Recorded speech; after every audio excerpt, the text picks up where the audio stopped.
Well, hello there. Omni-sensei here with What If I Was Reborn as Simba's Twin, the Lion King, Part 3. If you enjoy this content, please smash the like button. If you haven't already, please subscribe to the channel. Don't forget to check out the original story linked in the description. I hope you enjoy listening to it. Third POV. Documentary, Episode 1. Name, Dr. T. Somatansan. Role, Lead Researcher and Ethologist. Nationality, Indian, from Nagaland, Northeast India. Age, 62. You know, science demands patience. And for us, in those early days of documenting Leo, patience was a strange mixture of dread and fascination, the aged man said with light chuckles that sounded incredibly graceful. After the first encounter, we made a unanimous decision to observe him more closely. Not to interfere, not to tag, not to tranquilize. Just observe. We did not get permission from the higher-ups, we did not have funding to document another male lion, but the whole prospect of a thriving lone lion with no tail was just too interesting to simply ignore. Leo's whole existence was seemingly built to intrigue us scientists, he said and carefully folded his arms. And we observed him from the sky. Our drone operator, Ramirez, was the sole person responsible for documenting Leo in the early days, he said. The scene changed to show footage of the crew launching a drone in the sky. Ramirez, the young Mexican, was controlling the drone and flying it in the sky with obvious expertise. We outfitted a silent drone with long-range optics and thermal imaging, keeping it high enough so that it wouldn't disturb Leo and hopefully he wouldn't even notice it. The scene changed again to show from the drone's camera. The aerial shots of Leo as he wandered around the Serengeti played one after the other. Some showed him stalking through the grass like a shadow, while others showed him walking along the riverbanks. The scene showed days passing, the sun rising and falling on the horizon. The drone kept its trail on Leo as it observed the lion and everything he did with great detail. As you can see, he wandered endlessly, Dr. Tonson said. He had no pride, no siblings, no prey, no destination. He seemed to be wandering aimlessly around the Serengeti region. Even when he came across other animals, he never hunts them. The only thing he did was watch and observe. The camera showed Leo walking through the Serengeti and stopping to watch a family of warthogs pass him. He did not charge at them, simply raised his nose to remember their scent before moving on. The footage changed to show a montage of Leo doing God knows what all around the Serengeti. He would sit down and gaze at a cluster of zebras grazing and then disappearing into the horizon. There was a scene of him tracking prey, smelling animal dung and digging at rabbit holes. He watched crocodiles in the rivers, watched jackals scavenge and fight for food. He followed groups of birds flying in the sky and would often pick high elevated places to sit down and relax instead of going under a tree. Of course, after a few days of watching him do the most mundane of things, we finally came to realize what he was doing, Dr. Tonson said and took a small pause. There was a brief tension in the air, and then the doctor revealed it rather dramatically. Leo was studying the land and mapping it. The screen split. On one side was the drone paths tracking Leo's movement over the course of 4 days, and on the other was a clean visual of Serengeti terrain. A field team used GPS overlays to track his movement over 4 days. The result was baffling. The screen showed a glowing line that traced Leo's movement like a spiderweb, starting from his first known location and spreading outward. A heat map began to form, revealing the slow emergence of a wide-ranging mental map. If you look at the map, we have highlighted the paths Leo had taken in the duration of 4 days. One thing you would notice immediately is that he never took the same path twice. He carved a new terrain each day and never repeated his steps. He was learning the land, he said as if revealing a big secret. Cutting to a new clip, Leo stops by a hollowed log. He sniffed it and tapped a paw inside, then continued walking. Another clip showed him drinking briefly from a small stream. He looked around and then simply walked off again. He never lingered in one location for too long. It was almost like he was logging landmarks, he said. The screen finally cuts to Leo standing still in the open plan. His head was facing up to the sky with closed eyes. His fur danced to the tune of the breeze, his nose twitching lightly. His tongue would come out now and then, as if he were licking the air. You can see here that Leo is observing the wind direction at certain times of the day. It is impossible to predict wind currents, but you can get used to it. He was learning the pattern of the wind of this land, he said. That goes beyond just instinct. What we are witnessing is an advanced cognition from a wild animal. As someone who had studied animal behavior for decades, I could tell you that lions do not behave like that. If you imagine a lion, you would instantly imagine them sleeping or cuddling with a pride in their free time. They only made such big moves when they were on a hunt or looking for prey. But we recorded Leo watching animals he didn't intend to hunt. He wasn't interested in the prey. He was watching their behavior, their timing, their escape routes, he said, and the recording he mentioned played on the screen. To be completely honest with you, Leo is showing behaviors more similar to tigers than lions. Tigers are solitary and are known to map out their surroundings similarly to what he is doing now, Dr. Thompson said, and gave a thoughtful look at the empty space before he burst out laughing. It's always a pleasure to be working with Leo. You never know with him, and that's what makes him so unique, he said. There was a pause as different clips of Leo wandering the Serengeti in his youth played on screen. It allowed the doctor's words to settle in the mind of the viewer. But soon after that came the most puzzling footage yet. By the third evening, Thompson said slowly, we noticed something even more peculiar about our subject of observation. A wide shot revealed a large copy, rugged, isolated, and elevated. It was like a small island in a sea of green grass. Leo arrived at its base, climbed to a familiar ledge, and lay down. 3 different clips of Leo staying in one of the caves in the afternoon were shown. The timestamps read Day 2, 1842, then again on Day 3, 1903, and finally on Day 4, 1837. 3 nights in a row, he came back to this spot and always slept in the same place as if he were returning to his home, he said. The scene showed other lions roaming around before crashing in random shades and sprawling under different trees. Most lions rest wherever they collapse. They don't care where they sleep, as they are the apex predator. They did not need shelter to protect them from anything. They will sleep under trees, in ditches, behind termite mounds, etc. A pride of lions may have a specific spot to hang out, but it's never truly a permanent home, he said. But Leo decided to make this his home, and he stayed here for a long time. He was even willing to fight to the death to protect it, he said, and then chuckled. The screen showed Leo hanging around the copy. How he would jump from boulder to boulder, stretch peacefully on the rocks, and even climb on one of the trees and sleep on the branches. At this point, we were invested in Leo. A few days of observing him made us discover more things than our original project did in a year. It was no longer just a curious observation. We were hell-bent on studying him and understanding him, he said. And then on the 5th day came the moment we have all been waiting for. Leo left his home early in the morning, but this time, there was something different about him. He walked out with his head hanging low, a contrast to him constantly looking around and observing his surroundings when he went anywhere else. Unlike other days, this time he had only one purpose, he said, and then showed a smile. On the 5th day, Leo went out to hunt. And on this day many of our questions were answered, but we end the day with more questions than ever. Name: Hannah Park. Role: zoologist and big cat specialist. Nationality: Korean American, from Seattle. Age: 34. Okay, where do I even begin? Hannah asked with a wide, excited smile on her face. She rubbed her palms together and gave a mischievous look at the camera. She was acting as if she was about to reveal things that would absolutely blow the viewer's mind. Like it had happened to her, and now she was giddy to see other people experience the same thing. In my career, I've studied Bengal tigers and Sundarbans, mountain lions in Wyoming, Asiatic lions in Gujarat, and even urban leopards in Mumbai. But nothing, and I mean nothing, could compare to studying Leo, she said. Okay, let's just begin with the most obvious issue, which is that Leo doesn't have a tail, she said. The documentary played slowed footage of Leo walking across the open savanna. His gait was low and measured. His spine was tight, and his muscular shoulders rolled hypnotically.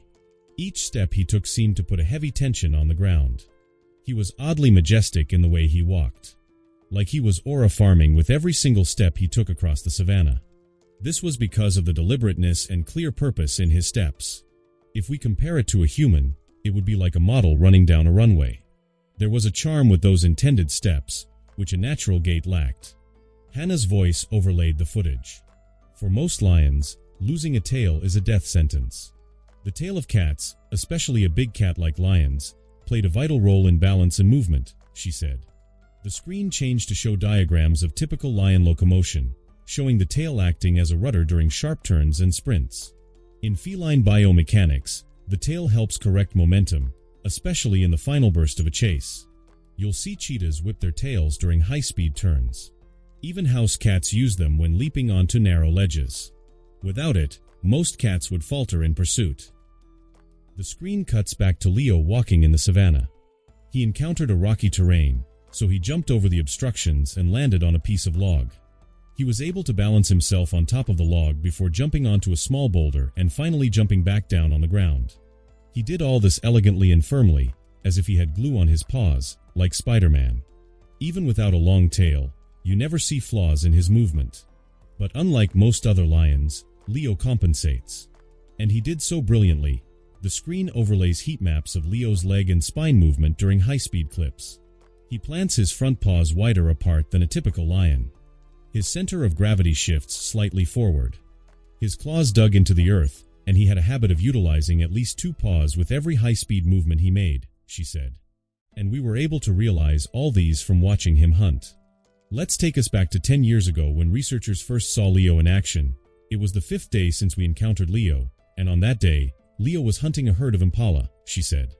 The scene changed to show the full video of Leo hunting the impala.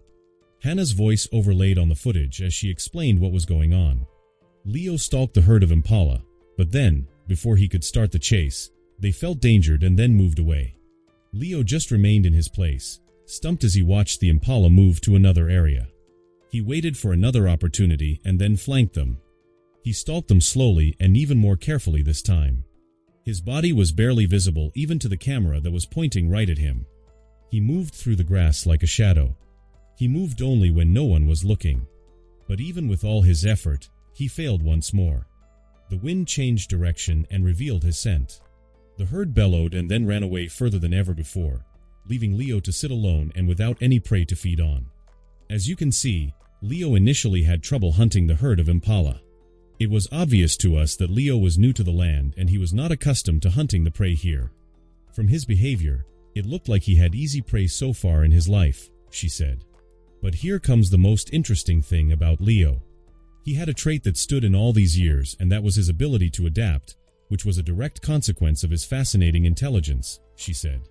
In the footage, Leo walked away from the open plan and headed towards a high elevation. After that, he just sat there and observed his prey.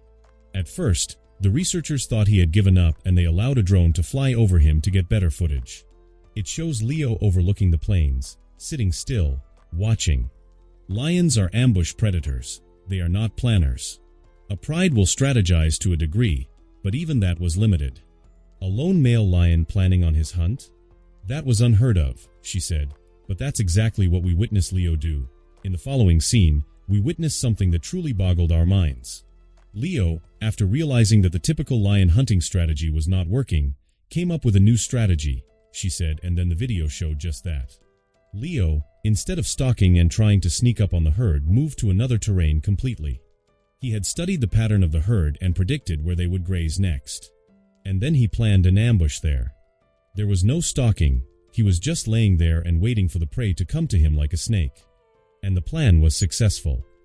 Leo adapted his strategy and managed to get an impala, securing his food. This striking intelligence and adaptability reminded me of one other animal, she said, and then the scene changed once more. This time, it was in a completely different environment and not the savannah. A montage began, showing wolves hunting in packs. It showed them strategizing together to catch prey, unlike most predators on the planet. The wolves did not have one hunting style. They adapted depending on the prey, the climate, and even the time of the day. Wolves are known for predictive hunting, forecasting where prey will be, not just where it is. They study patterns. Leo is showing identical mental processing. That places him on a very short list of predators that include wolves, orcas, and yes, even humans, she said. With this, the biggest question on how Leo was able to hunt his prey without a tail was answered, she said, and leaned back in her seat. It's simple, really. A lion without a tail cannot hunt like a lion. So Leo hunts like something else, unique to his own style. If I had to give a name, he hunts like a predator, not a lion, she said. She paused for a long time and seemed to be in thought. Her eyes stared at the empty space and her lips twitched as if she was preparing to say worse. It's almost like he knew he could never succeed and thrive as your typical lion, so he re-engineered himself in any way necessary in order to win and thrive. He learns from his surroundings, and I think that's why we see so many other animal characteristics in him. Name: Dr. Marcus E. Velt. Role: Comparative Anatomist, Big Cat Specialist. Institution: University of Pretoria, Department of Wildlife Physiology. Nationality: South African. Age: 47. The camera pans across a dim modern lab. Screens line the walls with muscle fiber scans, gait analyses, and predator-prey movement simulations. The camera stops on a mun, his name faded and on-screen, Dr. Marcus E. Velt, one of Africa's foremost minds in comparative anatomy and evolutionary biomechanics. He stood before a suspended holographic image. It was not of a whole lion, but of its inner self. Bones, sinew, muscle layered in faint red and gold hovered in midair, gently rotating. The lion in question was not an ordinary lion. It was Leo. I remember the first time I saw the footage Hannah and her team sent me, Marcus began, his deep voice both clinical and curious. At first glance, Leo didn't look like anything extraordinary, at least, not in the conventional sense. Without all these scans and in-depth imagery, he would simply look like a lion with muscles and without a tail. But beneath that fur and skin lay a biological marvel. He paused, turning to the digital model. A single hand motion brought Leo's simulated skeleton to life, and the lion ran in slow motion. The muscles were shifting and bones were responding like an orchestra of force and precision. He was clean. Clean in the way a well-oiled machine is clean. His movements wasted no energy. His turns were sharp, never loose. His jumps were explosive, he said. Many have claimed that Leo was simply compensating for the lack of a tail, but I disagree. It's not that simple. I don't think we're looking at a lion that adapted to losing a tail. We're looking at an entirely different evolutionary answer, he said. A new footage showed an ordinary lion hunting. The video highlighted the arch of its tail whipping side to side in perfect harmony with the body as it lunged forward. How the tail curved and twisted when the lion took sudden turns at high speed. In normal lions, the tail does more than people assume. It's a counterbalance in motion. It is essential when a lion runs, pivots, or leaps. You remove the tail, and you compromise the animal's equilibrium, he said.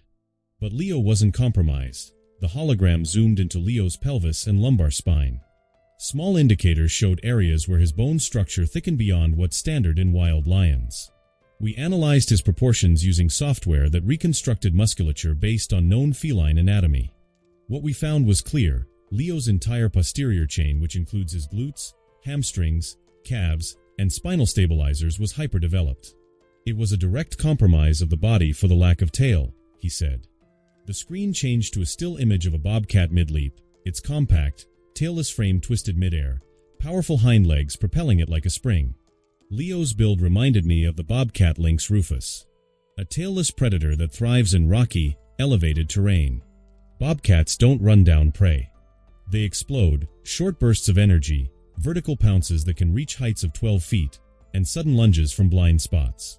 Their muscles are dense, their spines are short, and they carry strength where it counts, he said. Now look at Leo. A crossfade showed Leo jumping effortlessly up a copy, his home. It was the same jump from Hannah's footage where his entire body compressed and extended like a coiled spring. That is not lion-like behavior. That's bobcat logic in a lion's frame, he said. He pulled up another cat without a tail. This time it was a domestic cat with humans around him. And then there's the Manx cat, a domestic breed known for being born without tails. Over generations, Manx cats developed an unusually fused sacral region and broader pelvises to account for their center of gravity. Leo's pelvic X-rays show surprisingly similar spread, broader iliac wings, thicker sacroiliac joints.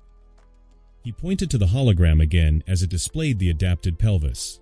Then, the model peeled back its skeletal frame and revealed the muscle fibers. Here's what really astounded us. Leo had hypertrophic growth in all the major muscle groups tied to propulsion: quadriceps, semitendinosus, gluteus maximus, and even in the spinal erectors. These muscles weren't just active. They were developed. Like a lion that trains every day of his life. Footage from Hannah's drone reappeared, showing Leo walking through the plains. Leo's every step carried a quiet, unnatural power in the shoulders and hips.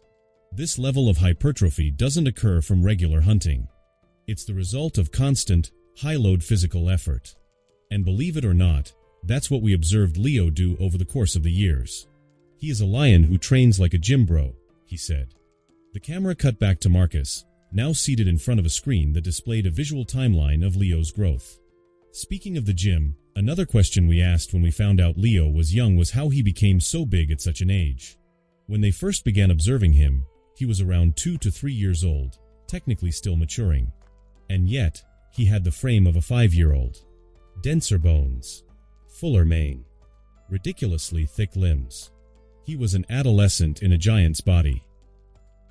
Marcus leaned forward, more animated now. The answer to that question, after 10 years of research, is, we don't know. We never found out the exact reason, but we have theories, he said. We considered 3 possibilities. First, the hormonal profile. Elevated testosterone, likely genetic, would accelerate both bone density and muscle development. Testosterone also enhances aggression and boldness, which we see in Leo's behavior later in his life, when he became fully matured. Second, nutrition. He must have had access to extremely protein-rich food since cubhood. It's possible that he was either a dominant scavenger early on or raised under unique conditions where food was never scarce. That kind of consistent energy intake changes growth permanently. Third, and this is purely speculative, Leo might be carrying a rare mutation affecting the IGF-1 pathway insulin-like growth factor.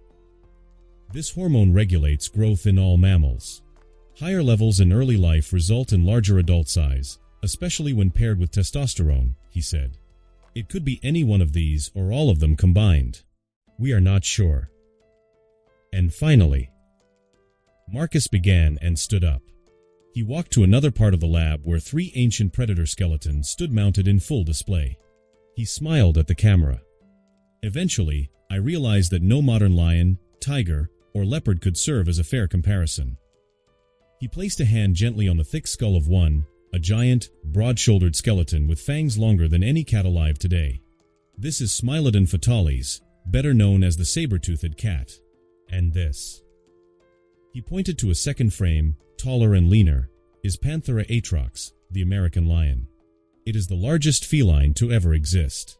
The big ones are estimated to be 4 meters long and 500 kilograms.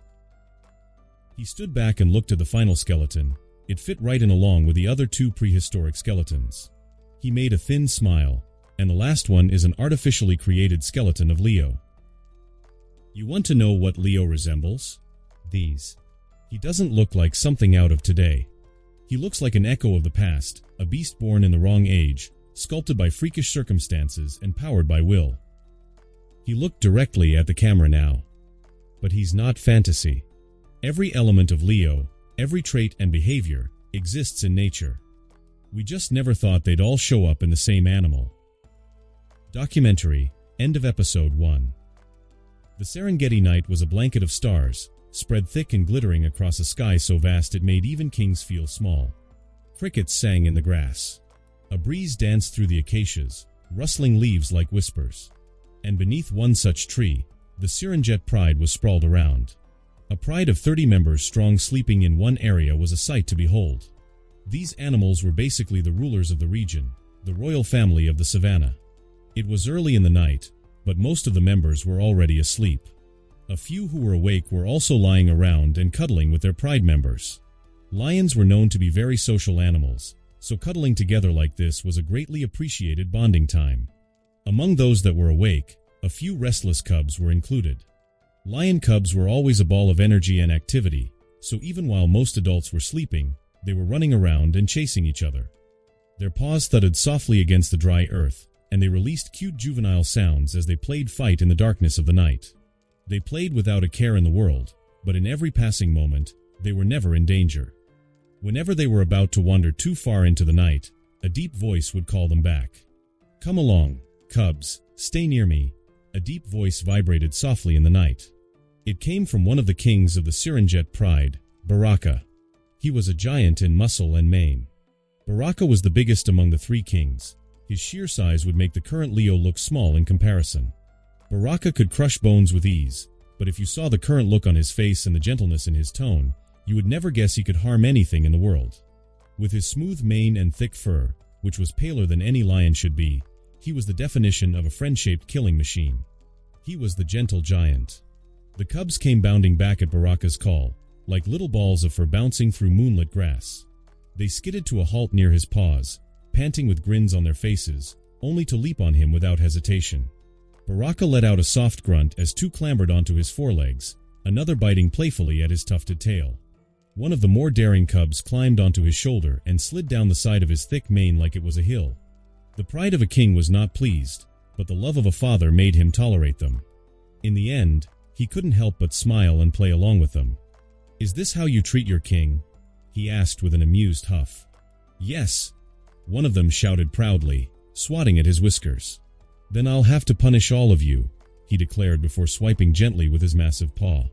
He was careful not to let even his claws graze their soft pelts. The cub dodged and laughed. One lioness lifted her head nearby, watching with sleepy amusement as Baraka entertained her offspring, then lay her head back down. The king was a great babysitter, and every lioness appreciated him for it. They were able to get peaceful sleep without worry. The last king of the Serengeti pride also looked towards Baraka with half-lidded eyes. He lay not too far away from his brother, but you could see that unlike Baraka, no cubs dared approach him. His name was Makali, and he was the complete opposite of Baraka. His appearance was not majestic or full. Instead, his body was marred with scars of battles in the past. He was the fiercest and the most violent of the kings. He was slightly bigger than Roku, so he would be around equal to Leo's current size. His mane was full black with a shorter and jagged appearance. His face also showed many scars.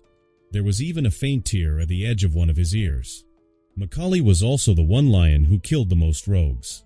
Whenever a new male appeared, he would be the first to dive into battle. Sometimes he would kill or drive off rogue males without the help of his other brothers. So Roku being the one to confront Leo, a rogue, was a rare occurrence.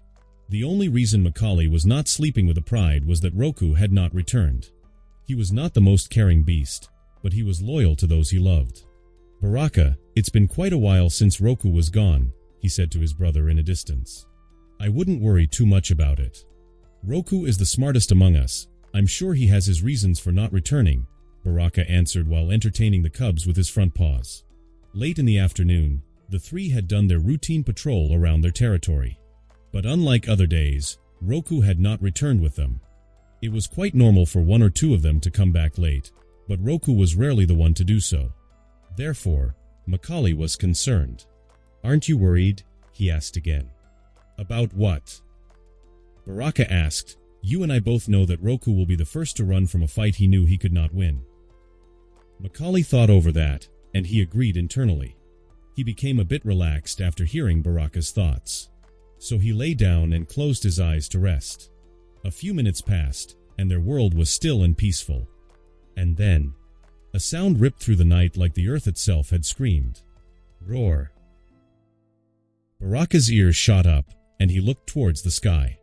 Makali abruptly stood up, and his face morphed into something hard like stone. The cubs froze, their ears dropped, and their tails found a place between their tail. The joyous mood was gone, and they hurried to hide under Baraka's massive presence. The rest of the pride also stirred awake, and they lifted their heads in unison. They were sleeping so peacefully a second ago, but now everyone was on edge. It was because the roar was unfamiliar. It did not belong to any of the three lion kings. A roar was easy to distinguish for lions. Baraka's roar was deep and thundering, Makali's roar was sharp and tearing, and Roku's roar was always calm and commanding. But the roar that echoed through the land had none of these attributes. It lacked the dignity and elegance of a lion that roared daily while patrolling their territory. This roar was untamed and untempered. It was clear to everyone that this was the roar of a young lion, not a dominant king. But what frightened them was the sheer volume of the roar. All roars sound beastly to humans, but this one did even to other lions. The roar continued 10 more times while the Serengeti pride just listened. The two kings were also silent, finding the direction from which the sound came and also analyzing what the unknown lion would look like from his roar. It was not a roar to call others, It was not a roar to defend a territory or to threaten it. It was simply a declaration of presence. The strange lion roared to exist. It was akin to saying, "I am here. I have survived. And I'm not afraid of you." When the roar ended, there was absolute silence. Even the insects made no sound afterwards. There was only chilling silence. In that moment, Baraka pushed away the young cubs with a smile before he stood up. When he stand, the smile and the gentleness were gone. He shared a look with Macaulay, and then they both bolted off. The roar came when Roku was missing. It could not have been a coincidence. They ran through the savannah and headed towards the direction where the roar came. The ground thudded in the darkness of the night. Two beasts made their way towards a common enemy. The sound of a vehicle starting followed soon enough, and then the group of researchers that had been staying beside the Sirenjet Pride followed the two kings. Baraka and Macaulay were used to the presence of the humans and thought nothing of it. Instead, they quickened their pace and ran even faster. After around half an hour of traveling, they finally came to an open plain with no trees around. There, they saw a lone lion walking towards them. They stopped in their tracks and took in the scent of the lion. The smell of blood nearly overpowered the natural scent of the lion, but after careful observation, they realized it was their brother Roku. They bolted forward and reached their brother in a heartbeat. "Roku," Baraka was the first to address him. His deep voice rumbled in concern and boiling rage. "Don't worry, I'm fine," Roku answered in a voice that was surprisingly calm considering his condition. "How many were they?" Macaulay asked with bared teeth. He could barely contain himself at that moment. "Only one," Roku said, somewhat ashamed. This surprised both brothers. All of them were in their physical prime. It should be almost impossible for them to lose to a new male rogue. "And you lost?" Baraka asked. "No." Roku denied fast. "It was a draw. We both sustained injuries and decided to end the fight." "How did that happen? What did you do?" Macaulay came up to Roku in clear aggression. He was angry at his brother for losing such a fight. Roku fought back. His bleeding teeth bore out and flitted towards his brother. He didn't commit to the attack, of course, but it was a warning that he wouldn't let anyone talk to him in that tone. He had lost enough dignity in one night. "You didn't see him.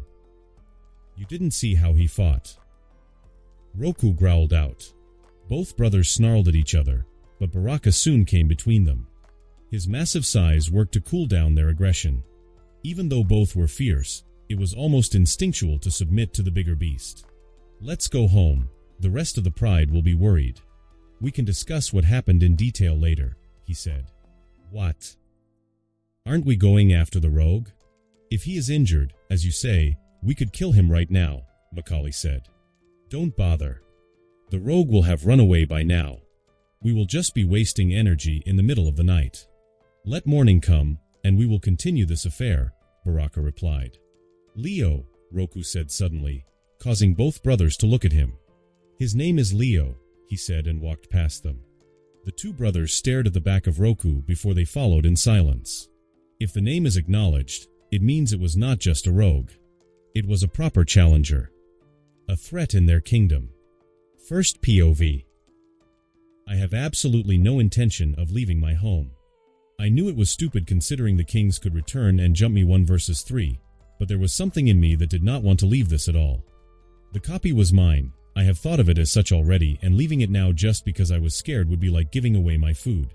My ego couldn't take it. It was one of the main differences between a lion and a human. The sheer disgust at the idea of giving up things that were mine.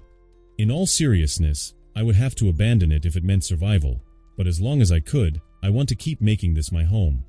So when I returned to my cave, I lay down and slept through the night instead of running away. Due to my exhaustion, the sleep was quick and without a dream. When I opened my eyes again, it was already morning. It felt like I closed my eyes at one moment and woke up in the next. Hello there. The first thing I saw when I woke up was a vulture standing right in front of my eyes. He tilted his head down so that his eyes were just in front of mine. I blinked once, and then twice. "Good morning, Your Majesty." I finally moved with a yawn. The vulture quickly hopped away from me but continued staying close. "Good morning, Grim," I said. "I heard about what happened last night from the other birds. Are you okay?" he asked, even though there was no real concern on his face. I thought it was nice of him to ask. "I'm fine, I didn't suffer any serious injuries. Scratches at most," I said. "The reason I stopped the fight was because of a bad stomach, not anything else. Do tell me if you feel something's wrong or are about to die." "I call dips on your eyes and tongue," he said with a soft flap of his wings. I paused and then sighed. "That's nice to hear. I'll be sure to inform you if I am going to die." He nodded with a smile after that. He seemed almost proud of himself and kind of exuberant. "Some animals had no filter at all." "And you heard it from other birds?" I asked. "Oh yes, nothing gets past our eyes. And there is a lot of gossip in the air, so if one bird saw it, everyone knows about it," he answered with a nod. "Did they say I win?" "They say you fought off one of the kings," he said. "I feel like I kinda did more than that," I said and stretched in place. That made me realize I was sore in many places from last night. I did not want to get up just yet. "Grim, please go out and see what the three kings are up to. If they are coming towards me, then you should inform me." "I will be sleeping in today," I said, and without protesting, the vulture took to the sky. It was always so convenient to have a bird working for you. They were many times more useful than hyenas could ever be. I moved to another place that offers better shade than the cave and slept through the morning. I only woke up again in the afternoon. I was way more relaxed than the first time I woke up, so I decided to head to the watering hole. But while I was on my way there, I noticed something following me. Or should I say someone? The humans were following me. They thought they were slick by staying extremely far away from me, but I saw them. It was not hard to notice a big-ass vehicle that wouldn't disappear in the horizon. When I reached the watering hole, which was a dried-up river, I saw a few animals around. I considered hunting one of them when I saw a herd of zebras near the shore. I vomited a lot last night, so I wanted to eat more to refill my belly. I was not hungry, of course, but I didn't grow this big when I ate only when I was hungry. Sometimes you had to force down the protein. The only thing that stopped me was the fact that I was not feeling all the way there. I suffered no wounds, but I doubt I could chase down prey at the moment. I would give myself another day before I go out to hunt again. I dipped my head near the water and had a drink. I saw a few crocodiles swimming towards me, but I did not move. I just stared at them while drinking, making sure they knew I could see them and did not run. I dared them to do something to me with my eyes and body language. The big crocodiles had a chance at making me their dinner, but they didn't even try. They gave up before doing anything and disappeared into the murky water. It just goes to show how far mentality can carry an animal. It's why some animals develop bluffing as a defense mechanism. When an animal looked like it could beat you and was prepared to fight you rather than run, most of the time, the enemy wouldn't try something. Surviving in the wild was hard. Injuries, even though not fatal, could lead to death. For example, 2 leopards fought and one of them won, but at the cost of an injury on the leg. The winner could not hunt because of this injury, so he died of hunger. So, although an injury was not fatal, it could still cause death. Therefore, animals, especially predators who had to hunt their food, would not risk it if the prey fought back, even if they knew they could eventually take them down. This caused them to be somewhat of a coward if it didn't come down to a life-or-death situation. You would often see tigers fleeing from a smaller bear that was willing to fight, or a leopard giving up when a deer turned and fought back. If the fight did happen and both sustained injury, one could not hunt and would starve, while the other could recover while eating grass or fruits that did not need hunting. It was simply way more risk for the predator. This was where lions were different. A male lion had a pride in females to hunt for him, even if he was injured. This gave them the privilege of having an ego and the freedom to fight whenever there was an opportunity. Lions could be reckless without much consequence, and bravery was closely related to recklessness. That's how we evolved. At this point, all male lions had an ego of their own that increased with age and experience. Even was not spared, I would have moved my home otherwise. What would that make me? An aware idiot or true lion?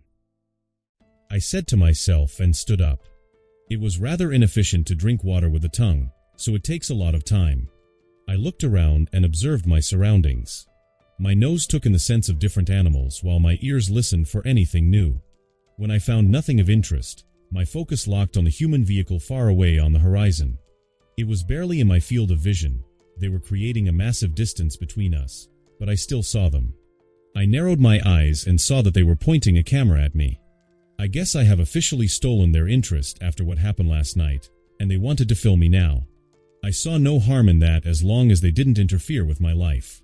But if they were going to do so, I wanted to check on them once more. So without wasting time, I head towards them. Third POV. Oh shit, he is coming towards us, isn't he? Malik Adeyemi, the driver of the vehicle who was forced on this operation even though he had trauma from his first time meeting Leo, asked from his seat. Maybe he's just coming towards our direction and not for us? Kyle Ramirez, the cameraman, voiced out with a hopeful tone. He was still a young man of 20 years old, the youngest among the crew.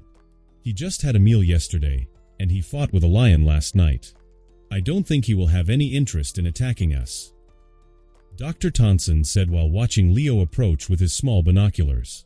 The two men gulped, trying to find comfort in the expert's words. But it was hard to put your life on logical reasons when dealing with an animal. What if they got attacked anyway, just because? You never knew with Mother Nature.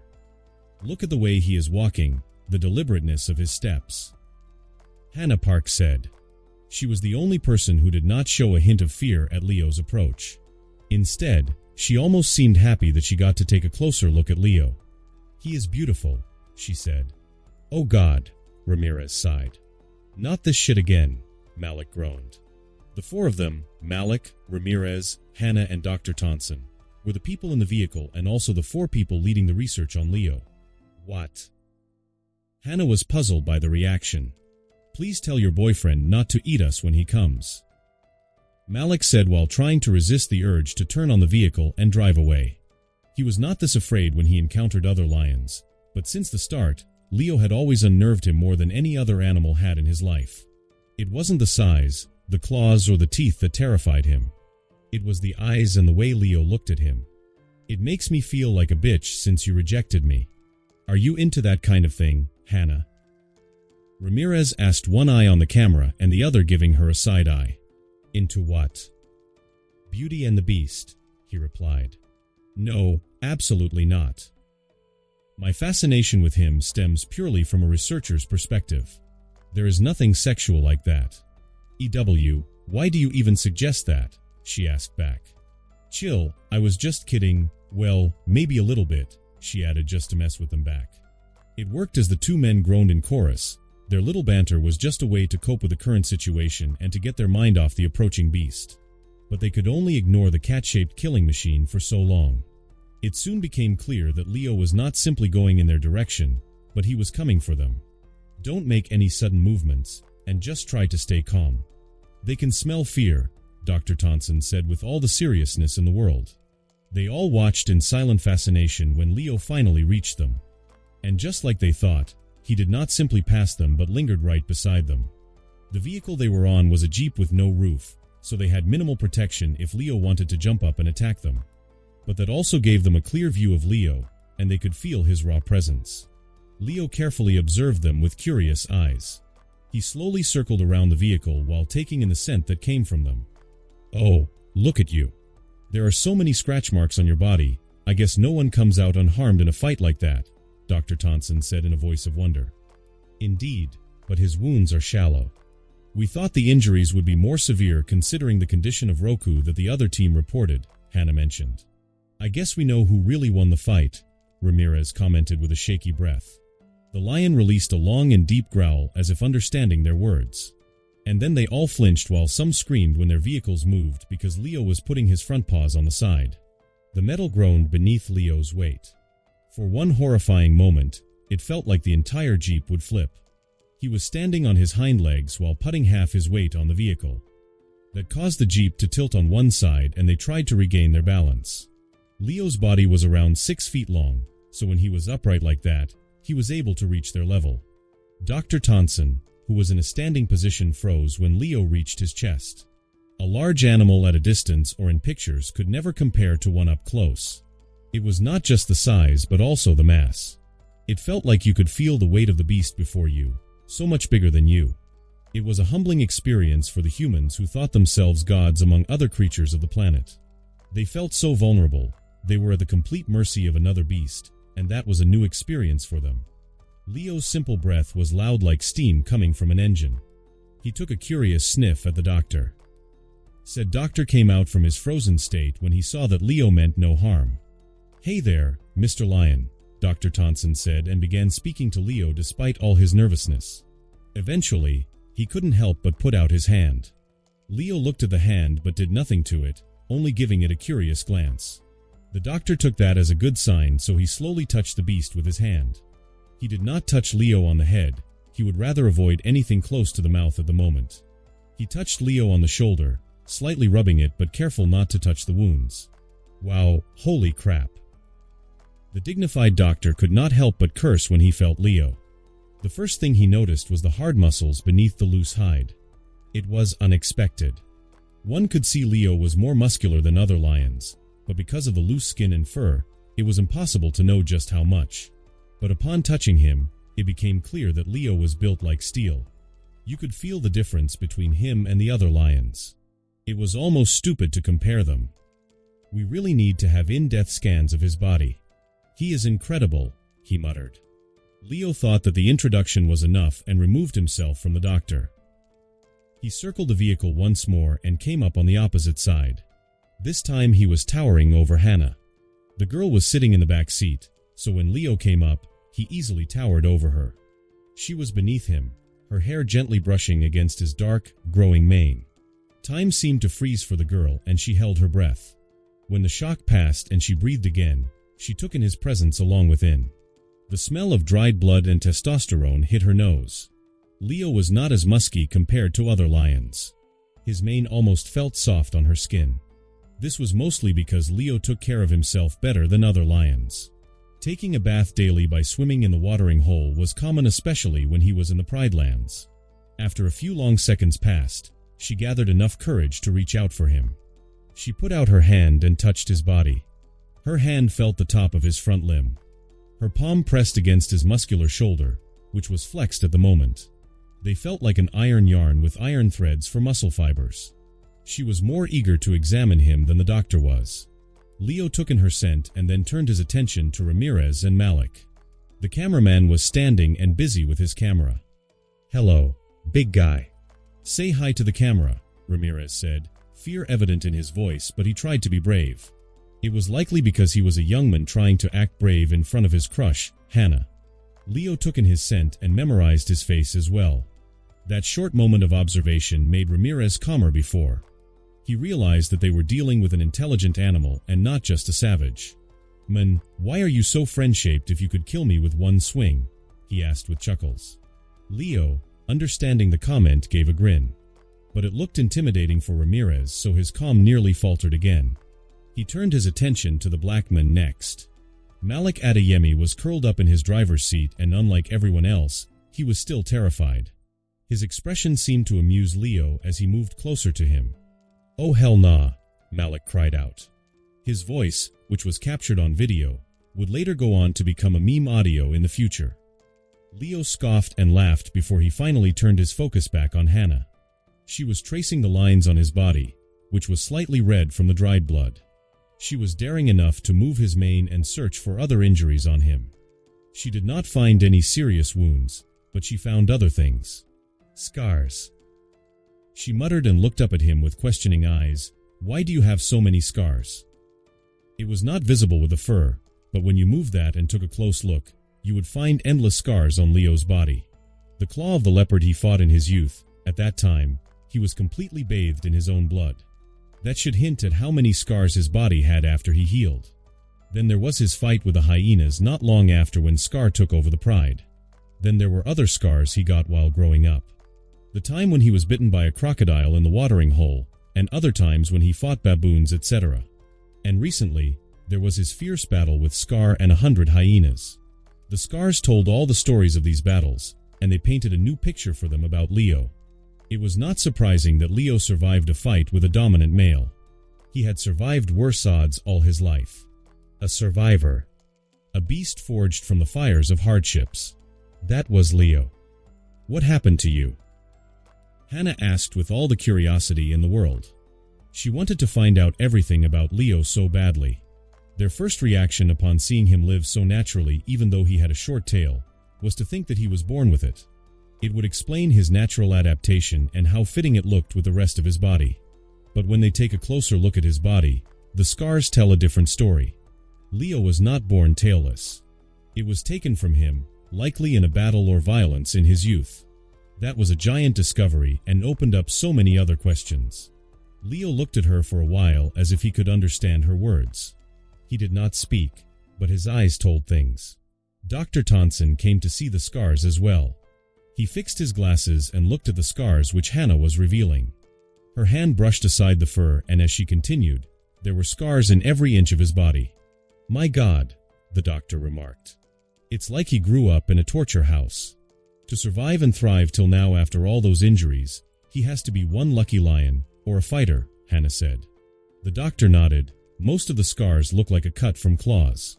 Perhaps his pride was taken over by a new male and the new king tried to kill him multiple times during his youth. Or perhaps it could be from other cubs. It's possible they discriminate against him because of his lack of tail. "That rough," Ramirez commented while focusing the camera on the scars as well. "Imagine the trauma dumping he could do if he could speak." That caused everyone to laugh or chuckle, including Leo. The tension had mostly disappeared by now. Leo finally deemed it was enough interaction, so he moved away and lifted his weight off the car. And before anyone could say anything, he left as suddenly as he came. The crew watched him leave and head back to the watering hole. What just happened was an experience that would stick with them their whole lives. First POV. The humans were surprisingly chill. The short interaction that I had with them was enough to tell that they meant no harm at all. I realized that they were those kinds of people obsessed with nature and love wildlife as much as they love themselves, like Steve Irwin. Of course, they could not compare to the legend himself, no one could, but they were giving me the same vibes. I learned that they were full of personality, even from the short interaction. There was the woman, Hannah, as they called her, who was a little obsessed with me. The Mexican boy Ramirez was the cameraman. The African guy was called Macaulay or something, and they referred to the old guy as a doctor. I could still catch their conversation after I walked away, so that's how I got their names. I allowed the researchers to fade into the background as they wished and went on with my day. I head back to the watering hole and take a place under the shade of a tree nearby. My eyes carefully observed the animals around the watering hole. I watched them come and go as they drank the water. My eyes scanned over every animal that passed by, looking for the opportunity for possible prey. It was the main reason why I came here in the first place. If I wanted water, I could just drink from the small pool back in my place. It was the opportunity to study the animals that I was seeking. Meanwhile, I stretched my body under the shade. Big muscles were cool and all, but if they hindered my flexibility, they would do more harm than good. For this reason, I always did a lot of stretching to keep my muscles loose. Although I prioritized size and power, I never forgot the fact that I was not a bear but a cat. Even if I gained mass, it should not come at the cost of my natural agility and flexibility. The afternoon rolled around quickly as I spent my time under the tree. When the sun was heading down towards the horizon, Grim flew down and landed beside me in a flutter of wings and gravity. "The other Lion Kings are on the move," he said and eyed me carefully for my reaction. I did not show any surprise. It's about time for their usual patrol, so it's not out of place for them to start moving. Grim shook his head. "They are not patrolling, they are heading straight towards your home." My ears perked up, and I turned fully towards him. "How many?" "2 of them. The one you fought last night, Roku, is not with them and is staying with the Pride. He can barely move. He spent the whole day moaning in pain from the wounds. The most he did was mount a female in the morning," he said. "Roku came out of the fight even worse than me. I did not voice out my pain, but I was sore all over my body. Each movement took effort, which was why I did not even bother hunting prey. Now imagine him. Coupled with the injuries, it was logical to assume Roku would be out of the equation for a while. I hoped for a week or 2. "Tell me more about these other 2 kings," I asked Grim. "They are known as the Mbali brothers, said to be the sons of the legendary King Bali in the Masai Mara region, which is beyond the Serengeti. The brotherhood consists of 3. You already met Roku, who is said to be the smartest among them. The other 2 brothers are even fiercer than Roku himself," Grim said. Of course, he introduced himself as Roku the Thinker. Usually, The smart characters are usually not the strongest ones. Macaulay is one of them. He is the most aggressive among the three and has also seen the most battles. You could tell him apart from his numerous scars and jagged dark mane. Then there is Baraka, who is quite honestly more gentle compared to his other two brothers.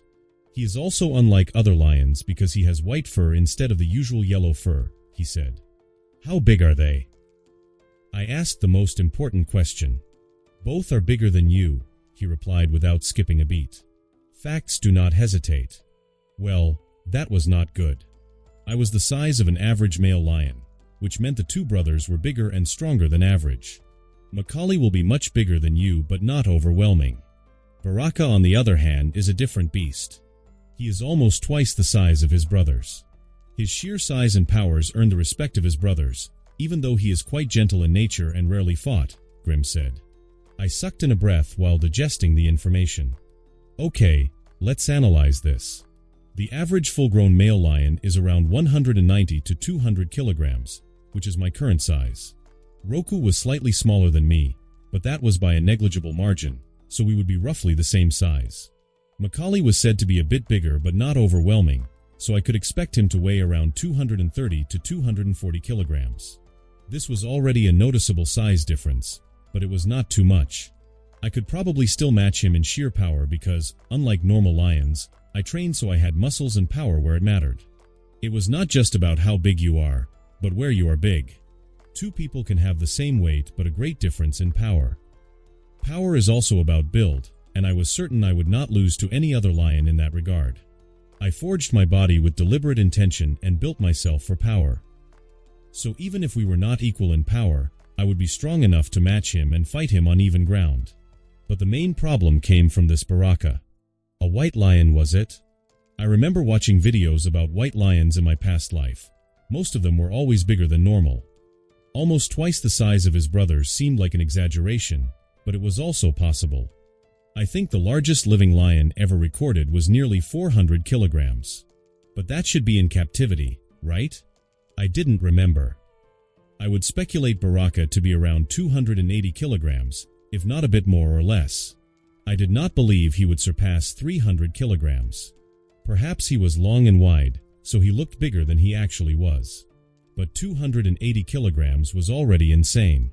That's in the size range of a grizzly bear. Holy shit. How long would it take me to be that size? I would like to believe I could eventually reach such a size, but only after I was fully grown or close to fully grown. Are you certain of your information? I asked Grimm, to which he replied, Why would I lie to you? I gritted my teeth and looked towards the sky. I would have to trust him on this because I sure as hell was not taking a peek to confirm anytime soon. If I got close enough to see them, it meant I was in range for an attack. They would also be aware of my presence through smell way before I could see them. Right on cue, I heard roars echoing in the distance. 2 distinct roars to be exact. Roar roar, a lion could tell much from the roar of the other. I always knew they were big, powerful, and in their prime, but I seemed to have underestimated them still. I did not roar back but released a growl that shook the ground. I got up from the shade and walked away. I was walking towards the opposite direction from my home. Where are you going?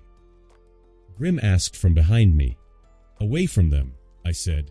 If they really come to my home, I want them to think that I left. I will return at night when they are done with their patrol. So you are running? Grimm asked while hopping awkwardly to my side. He eyed me curiously, hoping for a reaction to his remark, but I gave nothing. I'm waiting for my time to come, I said and forced a smile to cheer myself up. I am not the main character favored by fate.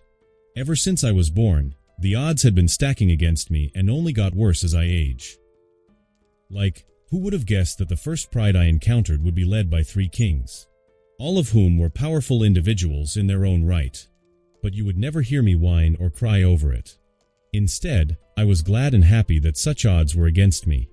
The only thing I was sure of was victory in the end, so all these hurdles only worked to make me stronger and better. More. Give me more, I said in an almost chanting manner. Give me more challenges to overcome, more struggles to walk through, throw me more threats. Make me stronger, because you know what? God didn't send a crown when he wanted to make David the king. He sent Goliath. I was avoiding the Mbali brothers. It was the smartest thing I could do with how things stand at the moment. I could defeat Roku, I could probably fight Macaulay, but I was not too sure about Baraka. From the description of his size, I would likely lose against him, but Grimm also said that he was gentle in nature and rarely fought.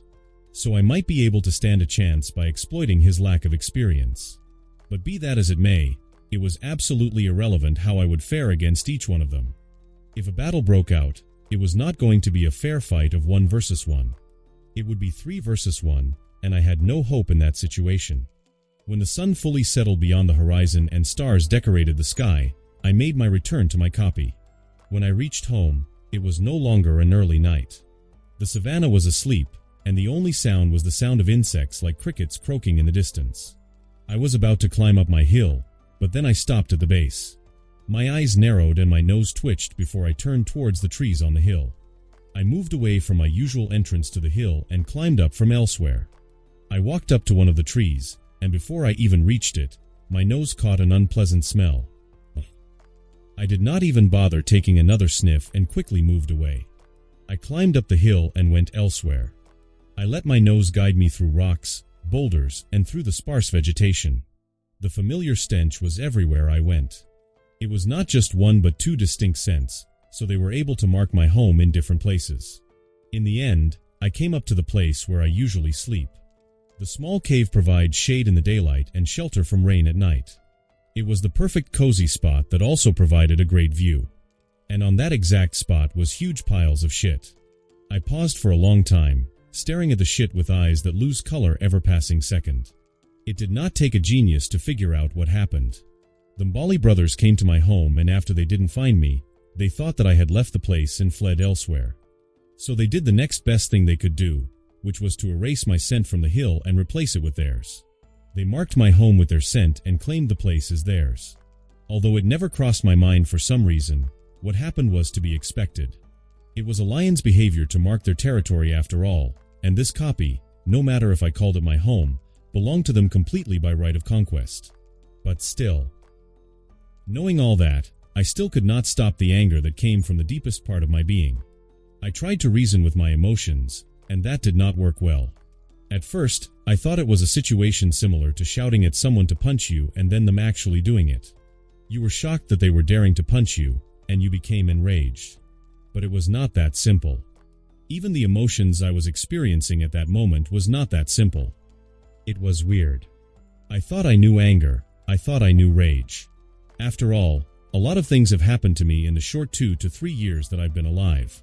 Only a month ago, I saw Scar trying to mate with a female I considered mine. Rage had different tastes, anger had different flavors.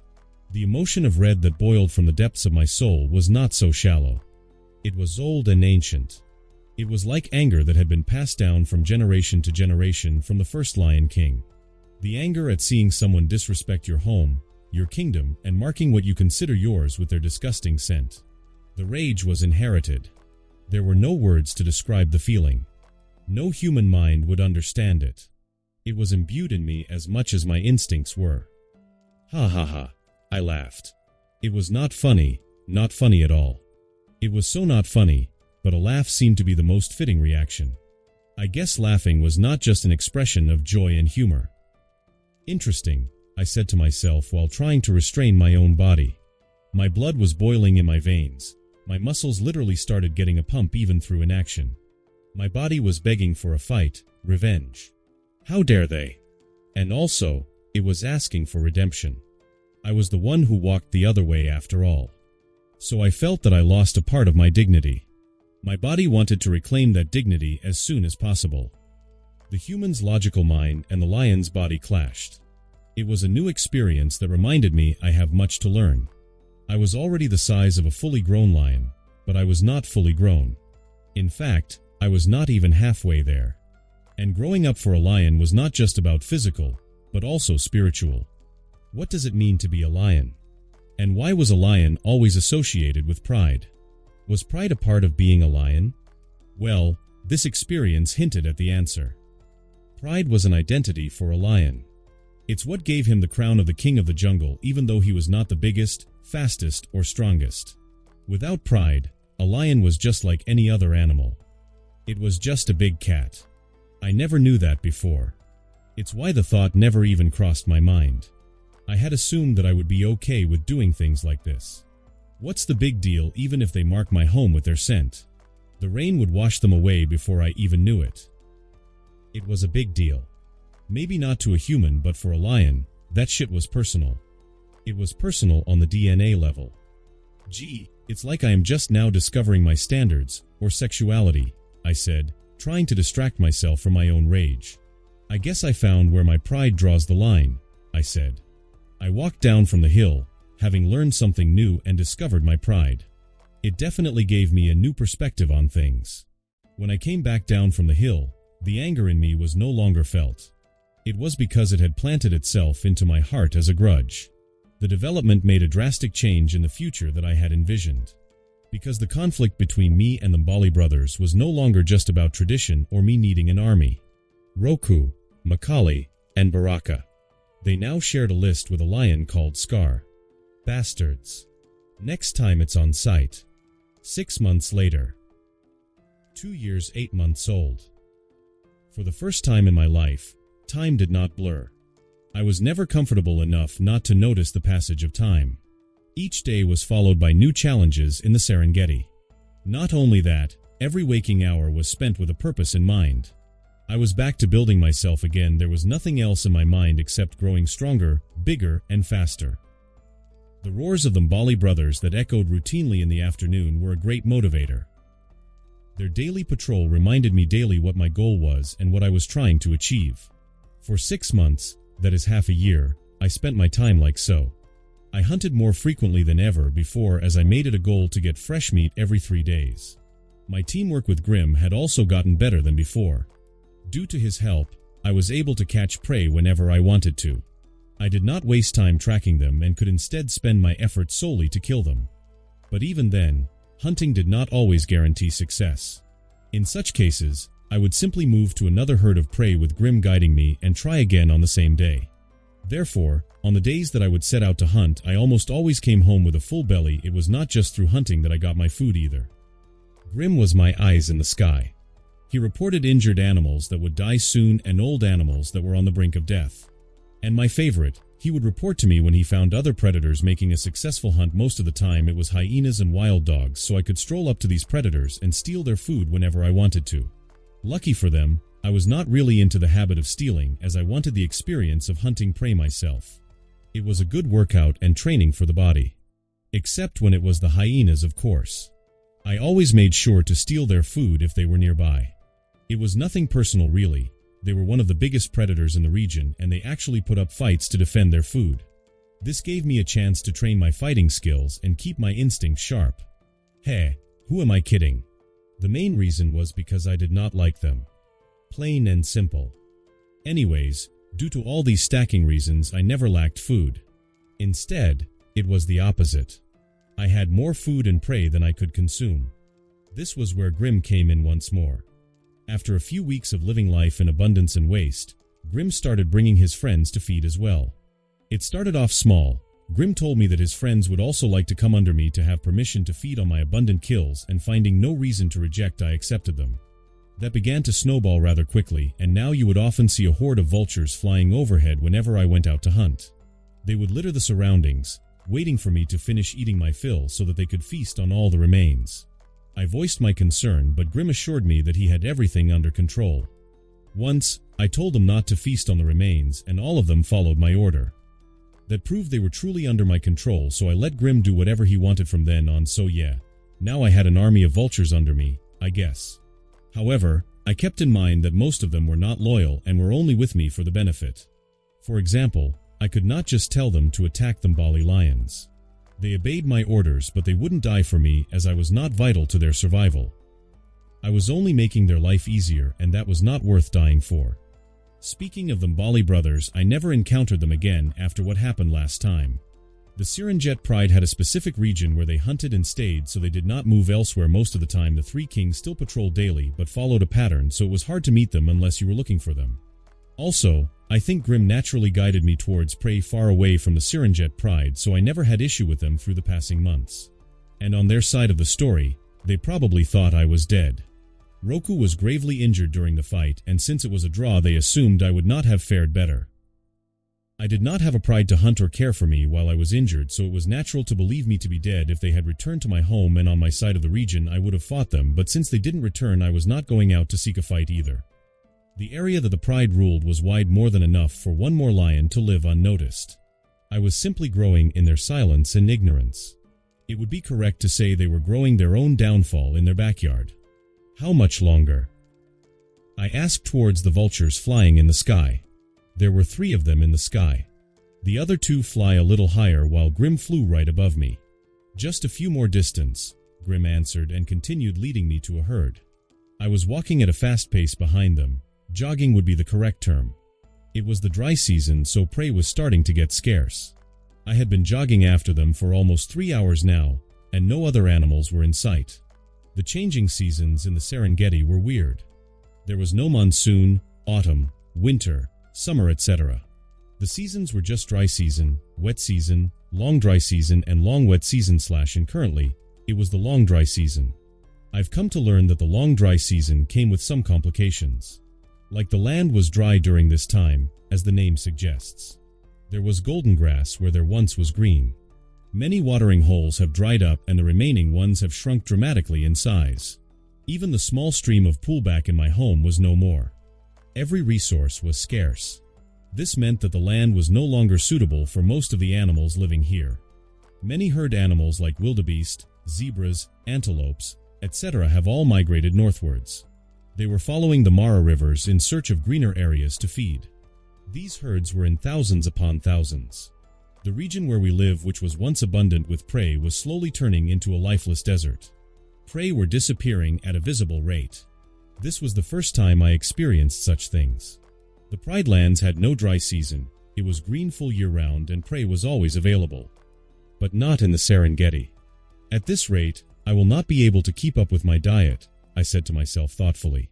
My current diet of a big meal every 3 days was not going to be possible anymore if I did not find a solution to this. I was at a point in my life where I was growing very rapidly. I could not stunt my growth with a lack of food. I wouldn't allow it. I had to find a way, and I had to find it fast.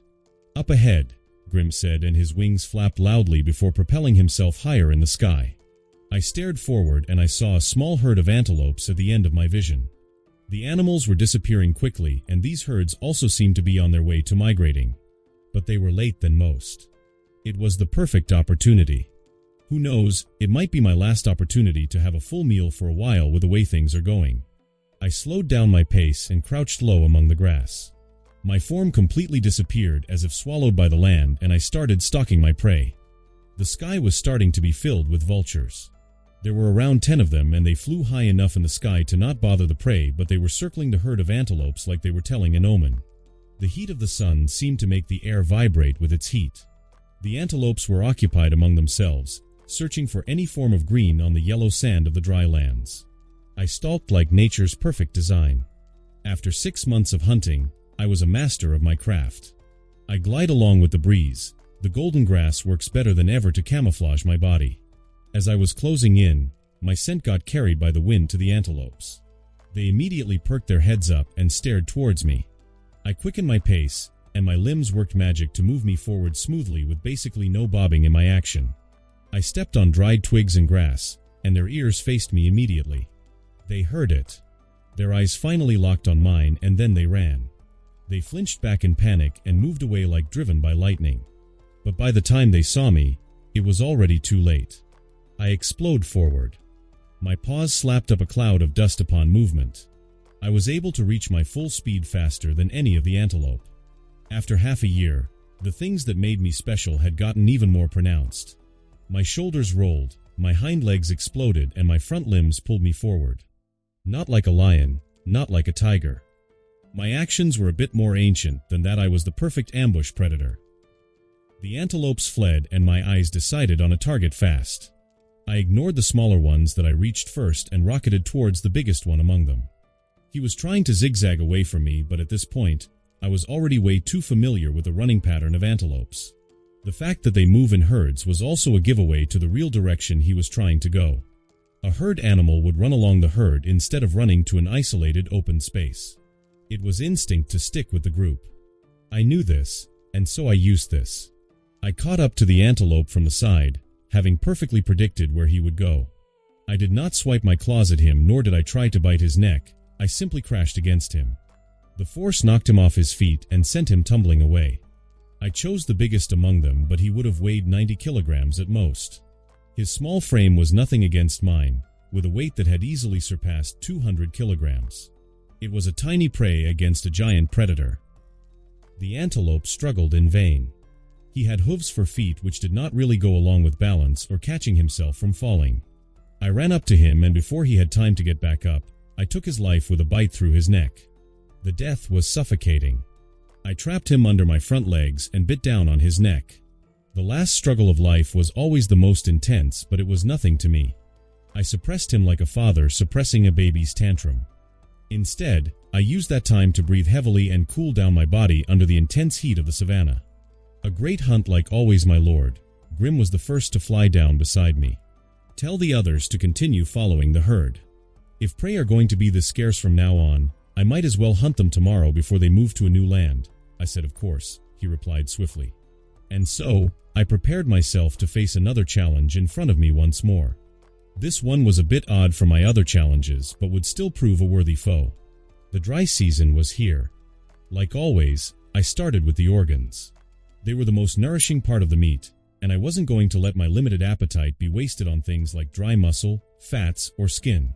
My jaws split open the stomach and chest with one violent tug, and I immediately dove in.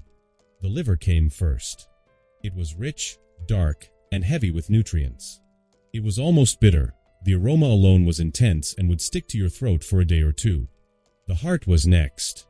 It was dense and powerful, still faintly warm and twitching when I tried to chew on it.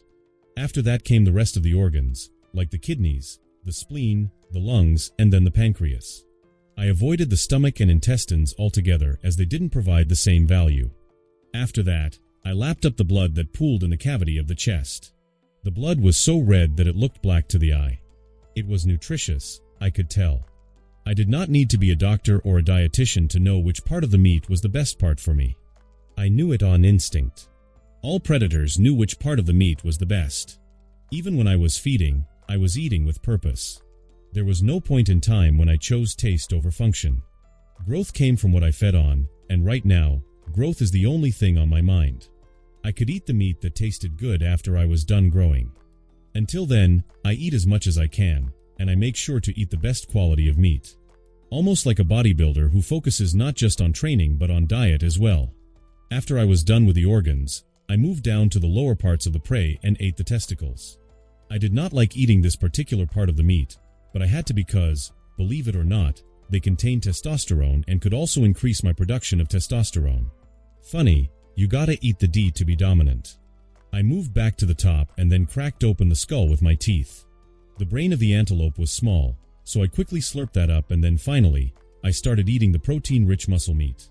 The muscles taste the best, so this time I took my time eating instead of just devouring them for the benefit. But before I could even truly enjoy my food, other predators began creeping up on me. They were cautious but driven by hunger. They approached me. I tore away the skin of the antelope to feast on the red muscles. All the while, I kept my eyes on the small wild dogs that walked towards me in numbers. African wild dogs, arguably the most successful hunters in the world. The success hunting rate of other predators like lions, leopards, and hyenas pale in comparison. They are small dogs that hunt in packs. Their intelligence and teamwork were responsible for their success. But even they were victims of the dry season.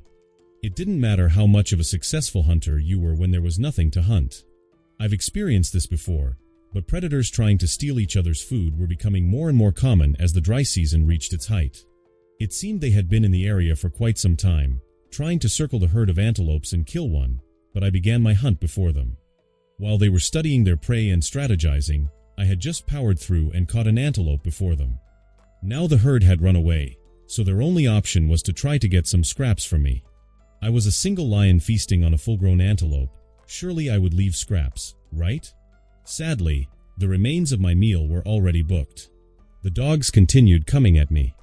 They were walking very slowly and did not even look at me, as if to try and fool me that they did not have eyes on my food. They thought they could use their numbers and smarts to steal my food. I tried to count them, but their small size and similar patterns made it hard to be exact. But I suppose they were around 30 or 40, as is the size of a pack in the Serengeti from previous observations. One of them tried to come close to me by walking a path diagonally. Of course, they dared not make their intent too obvious by approaching me in a straight line. But I was not easily fooled. I stopped eating my food and adjusted my posture. That was enough to chase away some of the dogs while the brave ones froze in their spot. I looked down at them one by one, telling them through body language that I knew exactly what they were trying to do. Then I returned to eating. The wild dogs did not leave. Instead, they create a distance where they feel safe and observe me from there. I continued eating. I let them feel safe. But secretly, I was adjusting my posture. My muscles tensed up when my forepaws planted on the ground, and before anything in the world could prepare, I exploded out. The wild dogs jumped in their place. They immediately tucked their tails between their legs and got ready to run. They wanted to make sure I was chasing them before running away. But by the time they realized the truth, it was too late. I covered the distance between us faster than you would believe. Even a cheetah would have to give me respect for my sheer explosive speed in short distances. Even before they could run, I already sunk my teeth on one of them. It was one particularly big dog that had felt so safe in the distance that it lay on the ground. He did not react as fast as the others who were standing on guard, so I caught him. A cloud of dust, the shrilling scream of a dog in pain, and then a lion's violent growl silences everything else. When the dust settled, I was standing there with my teeth sinking through his skull. I slowly made my way back to my meal with a small dog hanging limply on my jaw. I put the corpse beside my meal and sat down to continue eating. The corpse of their kin worked as a warning to the dogs. They would never succeed in stealing my food, but I did not even want them to try. It was incredible how ruthless I was, but it came naturally. Every predator would take the chance to kill each other in the name of lowering competition. It was in our blood to hate each other. Even if animals here were intelligent and could talk, instincts were instincts. It was why I never even tried to talk to them, much less try to pull them under me. The only reason Scar could convince the hyenas was because of the sheer abundance in the Pride Lands and because of their common hated enemy, Mufasa. The dogs continued staring towards me, but this time not at my prey but at their dead comrade. Their ears were all down and they seemed to mourn for the loss. Some of them howled in agony and grief. But eventually, they left before another one joined the dead. After they left, some hyenas tried to come and observe me as well, but upon seeing the corpse of the wild dog and my death stare, they left quickly. At this point, most of the hyenas were aware of me and my hatred towards them. Rarely would they even show their face to me. I ate to the limit of my stomach and then let the vultures feed on the remains. I waited for them to finish the food, and in the meantime, I allowed my body to work on digestion. I could not just leave my remains as other predators like foxes wanted them as well.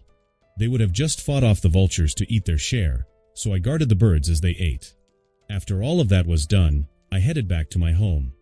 It was going to be around a 4-hour walk, and it would be much easier to sleep somewhere else, but I still went home. I took the walk as a nice cardio after eating. I need to burn as many calories as I was eating in the end. I only shot a glance towards the vehicle in the distance. The humans were a constant presence during the passing months, but at this point, I barely noticed them.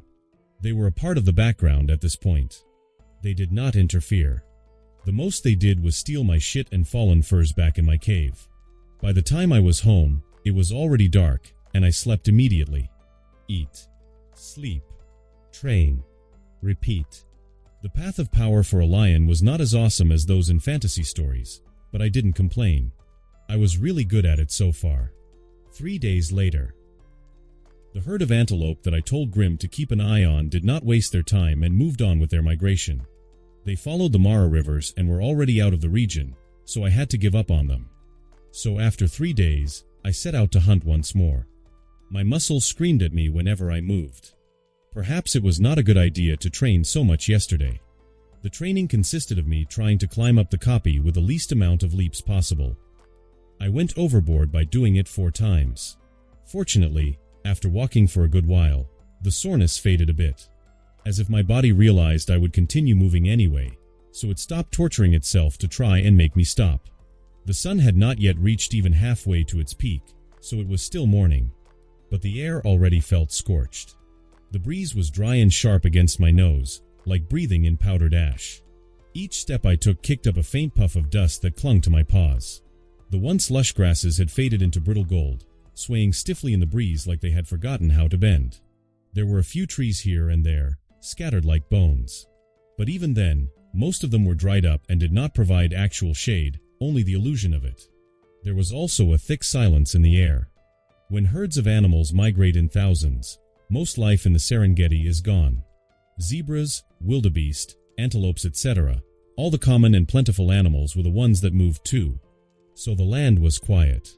The only animals I saw were warthogs that sprinted across the plain when they saw me, and the giraffe that watched me curiously when I passed them. God, I wish I could take down those towers of flesh already. But that was literally impossible. Maybe with huge pride behind me, I could fell one giraffe. I've seen the bigger males fight over females before. They could swing their head like wrecking balls. Their long neck gave them insane leverage, and I kid you not when I say the sound of their attacks reminds me of explosions. Not a gunshot, more like bombs exploding on impact.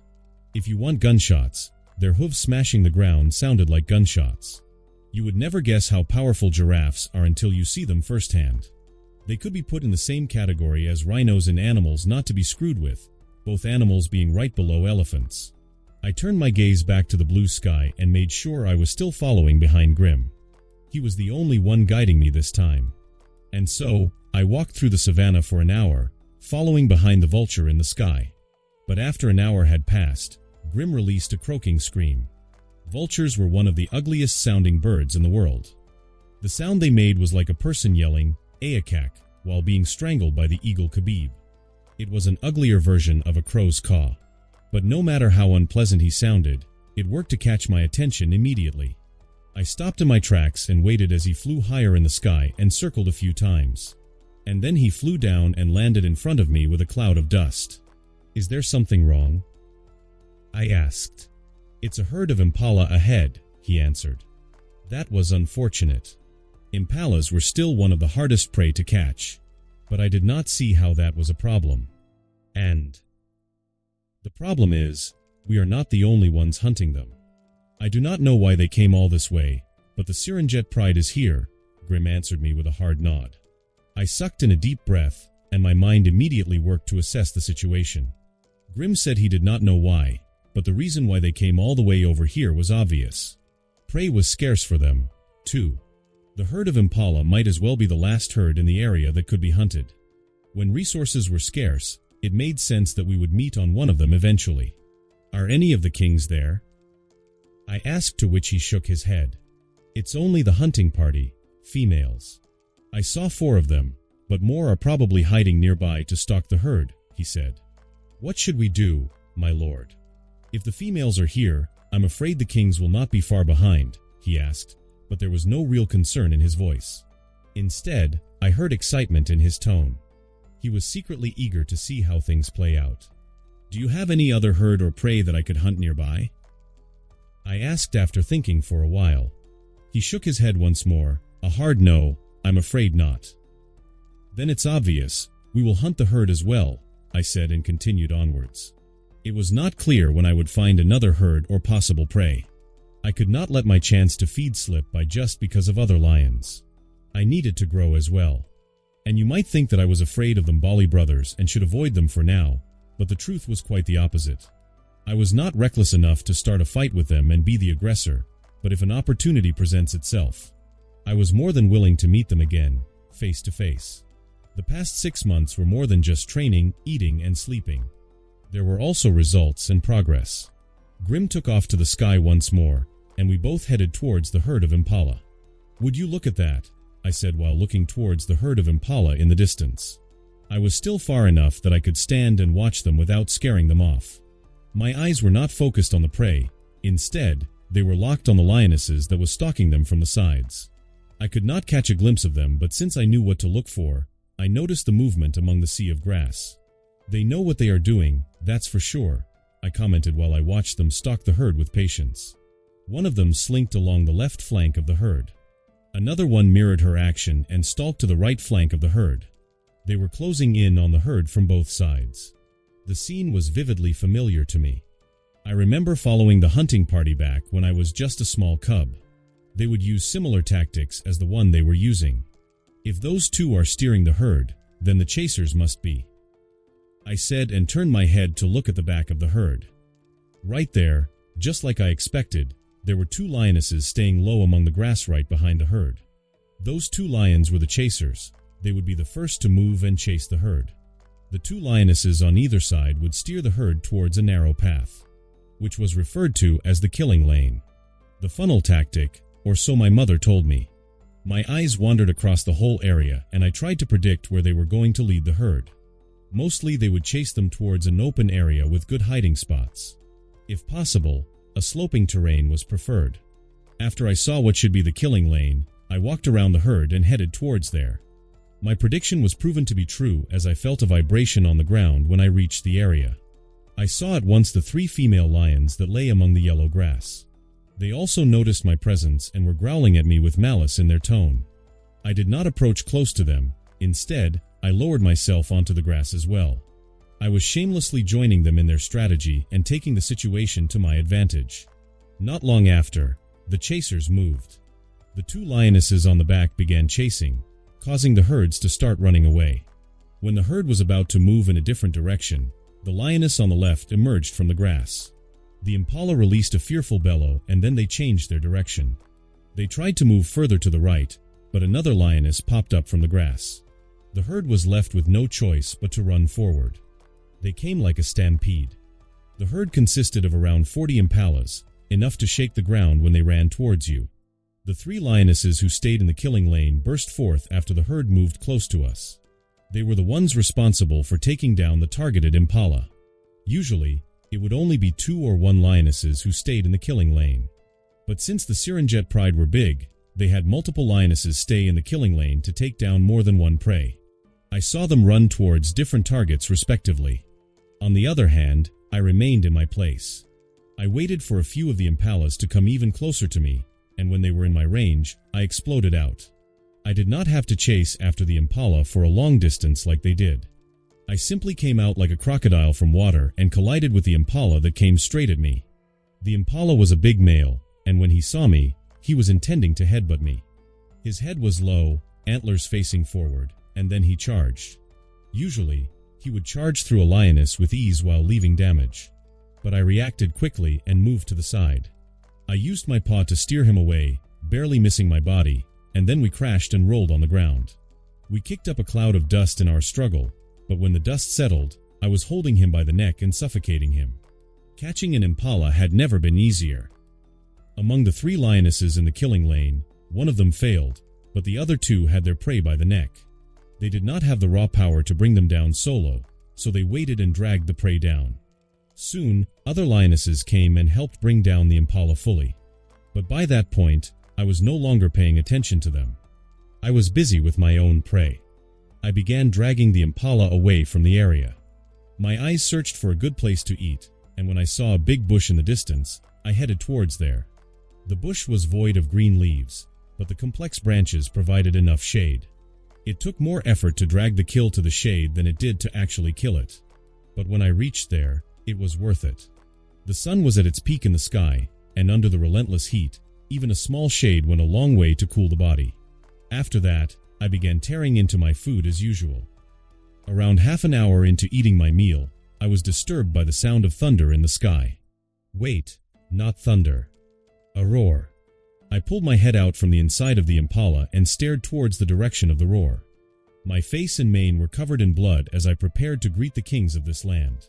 It was hard to notice just how much progress I made when living alone. I needed other lions to compare to. So let's see where I stand now. They already knew where I was through my scent, so I roared back to announce my presence. A roar with only one meaning. Come. Third POV. I don't like this. Hannah said with a shaky voice while looking at Leo carrying an impala towards the shade. What if the dominant lions come for him? She asked, her knuckles turning white around her binoculars. I wouldn't worry about that. Dr. Tonson said while adjusting his hat, because they undoubtedly, most certainly, will come for him. It's inevitable, I agree. Our lion has shown impressive intellect, but this was a dumb move on his part. He should have never come close to the other males, Ramirez commented while using his camera to record everything. The research team had parked their vehicle at a distance. They were always present and had even recorded Leo joining the Serengeti Pride hunting party to catch his own prey. But contrary to their expectation, Leo was not eating his food as fast as he could and running away. Instead, he was taking his food near a shade to enjoy it peacefully, like he usually does. I don't understand. He should know that the dominant males are close by, right? Adeyemi asked, but then questioned himself, are they? He took out his walkie-talkie and contacted the other vehicle. They were the other group of researchers responsible for keeping tabs on the Serengeti Pride. Hello, is there any chance that the males are not close by? Adeyemi asked carefully on the phone. No, it's quite the opposite. They are coming towards you, the person on the other side said. How many? Adeyemi asked again, wondering if there was any chance that only 2 or 1 of the males made their way here. What do you mean? All of them are coming. Snow, Dexter, and Miles, he said. Those were the names assigned to the 3 kings by the researchers. Snow for Baraka, Dexter for Macaulay, and then Miles for Roku. On the other hand, Leo was called Leo. The name literally means lion, so the researchers thought it was fitting. It was a way for them to affirm Leo's identity as a lion, no matter how different he was compared to others. He was not an unknown beast but a lion. He was Leo. Okay, thank you, he said and put down the phone. You could feel a drop in morale inside the vehicle. So they are already coming towards him. He should know this, right? Why is he not doing anything? Adeyemi asked the concerned experts once more. This time, Hannah answered him after a thought. Young adult males are known to be notoriously bold, reckless, and driven by the burning need to prove themselves, most of the time to their own detriment. It's mostly due to hormones like the spike of testosterone and part instinct. Some experts have even called it an evolutionary drive. It's for this exact reason that the death rate of those dying before reaching 5 years old is more than 80%. They overestimate themselves, trying to take down a buffalo alone, provoking a dominant male, trying to steal from a clan of hyenas, etc. I think Leo also has that recklessness. He wants to test himself and find out his limit. He is smart enough to not do dumb shits, but he still put himself in dangerous situations, even if it's unknowingly, she explained. Damn, I guess the girlfriend knows him well, Ramirez commented. Will you ever drop that? She asked in exasperation. No, he replied with a smile. Hannah sighed, causing the others to chuckle at the reaction. Now that you've mentioned it, it does make sense why Leo is acting so bold and reckless. It fits right in with earlier observations of subadult males. Dr. Tonson said and added after a brief pause. It's just hard to wrap my head around the fact that he is still a subadult. That was one of their biggest discovery in the past few months. Leo was not a full-grown adult but a subadult. The kind of lion that was just recently kicked out of their pride. The fact had blown their mind completely. And from the rate he was growing, they suspect that Leo was between the ages of 1.5 years to 3.5 years old, which is the phase in a lion's life where growth is the most pronounced. If not for that, it was beyond natural for him to gain 30 to 40 kilograms of mass in half a year. They had observed his insane appetite and controlled diet of only the best part of the meat. But even with that, the rate of growth was still unimaginable. The only explanation was that Leo was in his prime growth age. Oh no, they are here, Hannah said while covering her mouth. She saw the 3 kings of the Serengeti approaching Leo from a distance. The reason why they were so worried, even though Leo had grown way beyond the average lion, was that the 3 kings were not average by any means. The 3 Mbali brothers were the most dominant lions in the whole Serengeti landscape. They were so remarkable and exceptional compared to the average lion that researchers were sent to study them. Leo was one of a kind, but so were they. Let's hope nothing bad happens. Statistics say the casualty rate between lions fighting for dominance is extremely low, Hannah said to herself. She had gotten attached to Leo, and the researcher side of her did not want such exceptional specimens to die today. The stats are low because most of the time, the loser runs away and submits when he feels like he's lost the fight, Dr. Tonson said. Do we think Leo would do the same? There was silence. After 6 months of observation, every one of them knew the answer to that question. So there was no reason to voice out the obvious. Well, at least let me make sure I have the greatest shot humanely possible. Malik, please do help me with the drone. And so the humans watched the war unfold. First POV. My blood boiled upon taking in their scent. It's like my body remembered what happened last time, so it knew what was about to happen after smelling that scent. I could hear my heart beating inside my chest. It was calm and of the same rhythm, but the sound was louder. The beats were harder, so much so that I could clearly feel them deep inside my chest. It was like another living being inside my body. My tongue came out and licked the blood off my muzzle. I stared into the distance with eyes full of expectation. And then they came. The lack of trees meant I could see them approaching from far away. The heat of the sun made their figure blur in my eyes. I raised my nose to take in their scent, imprinting the 3 distinct scents in my mind. The smell of my enemies. I made sure to not eat any more meat as they approached me. I learned from experience that a full belly was not suitable for fighting. So the most I did was nibble some more meat. When they finally came close enough, I observed each and every one of them. I focused more on the 2 new lions that I'd never seen before. Baraka, the white lion, was easily distinct among the 3. He looked white from a distance, but on closer inspection, he looked more blonde than white. His mane was absolutely thick and hairy, but that was far from an important observation. He was a giant. I could tell you that much. I believe I have grown a lot in these past few months, but Baraka would still tower over me in sheer size. It was not overwhelming, but he was bigger. Not just his size, but his thick mane and fur gave him a more puffy appearance. He looked bigger than he actually was. Like Shaq wearing 8-inch heels and having an afro. Already big, but the fur adds even more. But as if to boost my morale, my eyes fell on Roku. His face now had scars, and one of his ears was chipped. He looked even smaller than the first time I met him, proving to me that I had grown. Finally, my eyes fell on the last lion, whom I assumed was Macaulay. He had even more scars on his face and ears than Roku did. He was noticeably taller and longer than Roku, but I was not smaller than him. Although not the biggest, Macaulay caught my attention the longest. There was something very dangerous about him that my instincts were warning me about. If I had to explain how he felt compared to Baraka, he would be a sharp scalpel and the giant would be a baseball bat. A baseball bat could kill you faster, but there was something so unnerving about a sharp, small scalpel. He and Macaulay both closed the distance and stood a few meters away from me. On the other hand, Roku stopped in his tracks and was a little far behind. From the shocked expression on his face, I could tell that he had just recognized me. I could understand why. Imagine thinking you fought a hard battle with a full-grown lion, only to meet him again, and this time he was bigger and stronger. The realization that he faltered in front of a cub brought out myriad emotions, shame being the most prominent. Intruder, Baraka was the first to speak. His deep voice and thick mane gave him the image of a royal king. Who are you and why are you here? It was not just me. Macaulay also winced at the meaningless attempt to talk. I've heard that Baraka was the gentle one among the 3. Perhaps he wanted to talk to me and ask nicely for me to leave before starting a fight. What's the use of asking him that? He came into our territory and hunted our prey. Macaulay said with bared fangs. I met his aggression by turning my body towards him. I was crouched in front of my prey, but that didn't mean I was not ready.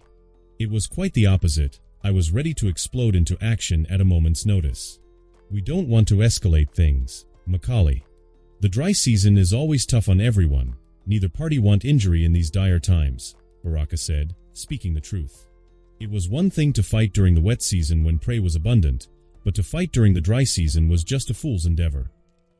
Healing takes proper food and rest after all, both of which were scarce during the dry season. Why should we worry about injuries when it's 3 against 1? Macaulay said, making another solid point. We don't even know if he is a challenger, Baraka said, and then asked me, are you? I stayed silent for some time before saying, no, although I made progress over the past months, I would like more time until I challenged them head-on for dominance over the pride in the land. My current state was that I would fight back when provoked, nothing else. See? He is not a challenger, Baraka said to his brother before turning to me once more. This time, His voice vibrated with a sharp edge. "Now, you just have to leave and stay out of our sight. We will keep the rest of your food," he said, and Macaulay finally showed a grin at that. Now it was certain that there was going to be conflict. I was not going to give up something of mine again. I would rather die fighting for what I considered to be mine than running again. It was not logical, but it's what my indemnity required. I will never give up something of mine again. Never. But before I could answer, Roku came forward. "I don't believe this." "It's you," he said, baring his teeth with an enraged face. His two brothers were taken aback by the sheer rage and anger from their brother. Their eyes asked for an explanation, and Roku was quick to give them. "That's him," he said. "That's Leo." And then something changed. It was like a storm finally settled between us, and the result was set in stone. "Oh, I see," Baraka said. "A blur." I jumped back in an instant to dodge the white blur of fangs and claws. Baraka, whom I thought to be the most reasonable, was the first to attack me. When he heard who I was, the one who deeply wounded his brother, there was no hesitation in him. His calm before seemed like a thin mask when I looked at his savage expression. But it was the same for me too. The memory of what they did to my home played back in my mind. The same burning rage that consumed me back then bloomed from my heart. It was like the anger was planted there, waiting to explode at the right time. Ferocious growls tore through our throats collectively. The vibration was the sign of the beginning of the conflict. When the beasts carved by evolution for war clashed, the world could not help but watch with bated breath. The vultures in the sky, the rodents in the distance. Even the herd of impala stopped and stared from a faraway area, along with two vehicles, one to document me and the Mbali brothers respectively. All of them became witnesses. A lion against 3 lion kings. How crazy did that sound? Well, it looked even crazier. Baraka crashed down where I once stood, his massive paws crushing the cracked soil between his claws. His wide jaw snapped shut with a clack sound loud enough to be heard. His movement was like a stampede condensed into one body. A cloud of dust exploded under my paws as I leapt back just in time. I landed in a crouching position and my muscles coiled like an armed spring from the momentum. I rocketed out, faster than ever before, stronger than ever before. It was the natural course for a growing lion to always be stronger than yesterday. He flicked back, surprise evident on his enraged face for a split second. He swung his arm at me in a bit of a panic. An awfully predictable move. It's like how you know the untrained person will start the fight with a wild right hook most of the time. I ducked even before he attacked. His swing flew past me with a gust of wind and I lunged at him with renewed force. His attack threw off my aim even though I dodged it perfectly. Instead of the neck, my jaw clamped down on his shoulder. My teeth caught muscle and mane. It was like biting into a boulder wrapped in thick wool. A grunt resounded from his chest as I clamped down. He then twisted violently and pushed me off. There was a flash of shame in my eyes at being shrugged off that easily. If weight was power, then Baraka was Superman. To top it all off, I had bitten down on more mane than flesh, so my bite came off rather easily. At that point, both of us were in each other's range and the next collision came almost like instinct. There was no roar or growl, just a sickening thud of flesh hammering flesh. It was the rawest part of the fight and revealed a lot to me. Baraka was giant. He was giant in terms of everything, be it the length and size of his fangs, his claws, his fur, his skin, and even his jaw. But unexpectedly, I was no dwarf either. I boldly went fang to fang and claw to claw with the behemoth of nature. Truthfully, for a lion that went toe-to-toe with a leopard twice his size as a cub, the current size difference was not impressive. It was nothing new. Nostalgic even. Still, I was overwhelmed when it came to the rawest display of power. I let that moment stretch for as long as I needed, so I could know exactly how much. How bigger and stronger was my enemy, and how much longer would it take to surpass him? When I learned what I needed, I shoved him with all the strength I could gather. I pushed him away, but I also pushed myself away. The weight difference between us was around 50 kilograms. He was a whole person more than me. My earlier suspicion was nearly correct. He was not 300 kilograms, but he was really close. That would put me in around the 240 to 250 kilogram range. There was a small pause between us after I pushed him away. We kinda just stayed there, a few meters apart. But that did not last long. Baraka came at me once more. He swung his paw down like a warhammer, and yet I could not feel any threat from his attack. I noticed that his thick fur, while providing great defense from fangs and claws, made him extremely predictable. His fur would flutter with every little movement he made southwest. If you paid close attention, you could predict him. I slipped his attack with minimal ease and then threw my own attack. My paw arched like a blade and I hit him across the face. My sharp claws dug into his skin and leave a trail of cut on his face. I was aiming for his eyes, but close enough, I guess. The color of blood was easy to spot upon his coat of white. He scrunched his face up and pulled back a little. It was one step back. But that was enough to finally ignite the two brothers into action. They quickly proved that they were not just there for decorations and that nature did not play fair. Macaulay came in like a ghost. He looked way too eager for a lion running into a fight. His sharp teeth were bared with spit flying out due to his momentum. He lunged at me, swift like a blade. I too leapt towards him and we both met in mid-air before we crashed on the ground. We kicked up a cloud of dust in our wake as we tumbled in the sand. I learned quickly why Macaulay gave a very dangerous feeling compared to the others. Macaulay had a reckless way of fighting which was all offense. As we fought, he did not care about defending or controlling the fight. His only aim was to claw at my face or bite at my neck. He abandoned all care for his own health and was focused on destroying mine. It was an unexpected style of fighting. Scar had been too cowardly and Roku was too sane to fight in the same way. Perhaps this was the way most lions fought, full aggression without much of a mind. Due to his aim of only hurting me, I was able to control the flow of the fight as we rolled across the ground. My limbs spread out wide and firm to control the wrestling. Without much effort, I was able to pin him beneath me. A nasty snarl came from his throat and he bit down on the side of my head. He did not get my ear, but he got my flesh and mane. His jaw had such a strong hold on me that although I pinned him down, I could not get up. But in such moments my mind was calm. I was not fighting on pure instinct and experience like they were. There was a balance inside me where instinct and mind controlled the fight. I need to thank Roku for that. My claws came out and I dug into his open chest. I pushed down at my paws with all my power and weight. I did not put my paws at the center of his chest, but at the edge. So as I pushed down, they slipped and my claws left 4 bloody lines on each side of his chest. There was a small mane that went down his underbelly, but that did not cover his sides. So he had no defense. Roar.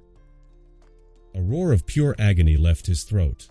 Perhaps when he fought other lions, they replied to his aggression with their own aggression. Perhaps when he attacked, they got angry and attacked as well. But not me. You never want to give me such openings because I was smart enough to exploit them. My head snapped down quick and I clamped down at his throat. His roar of agony came out strangled when I did so. The mane and the loose skin stopped me from penetrating, but I could choke him with pure bite force.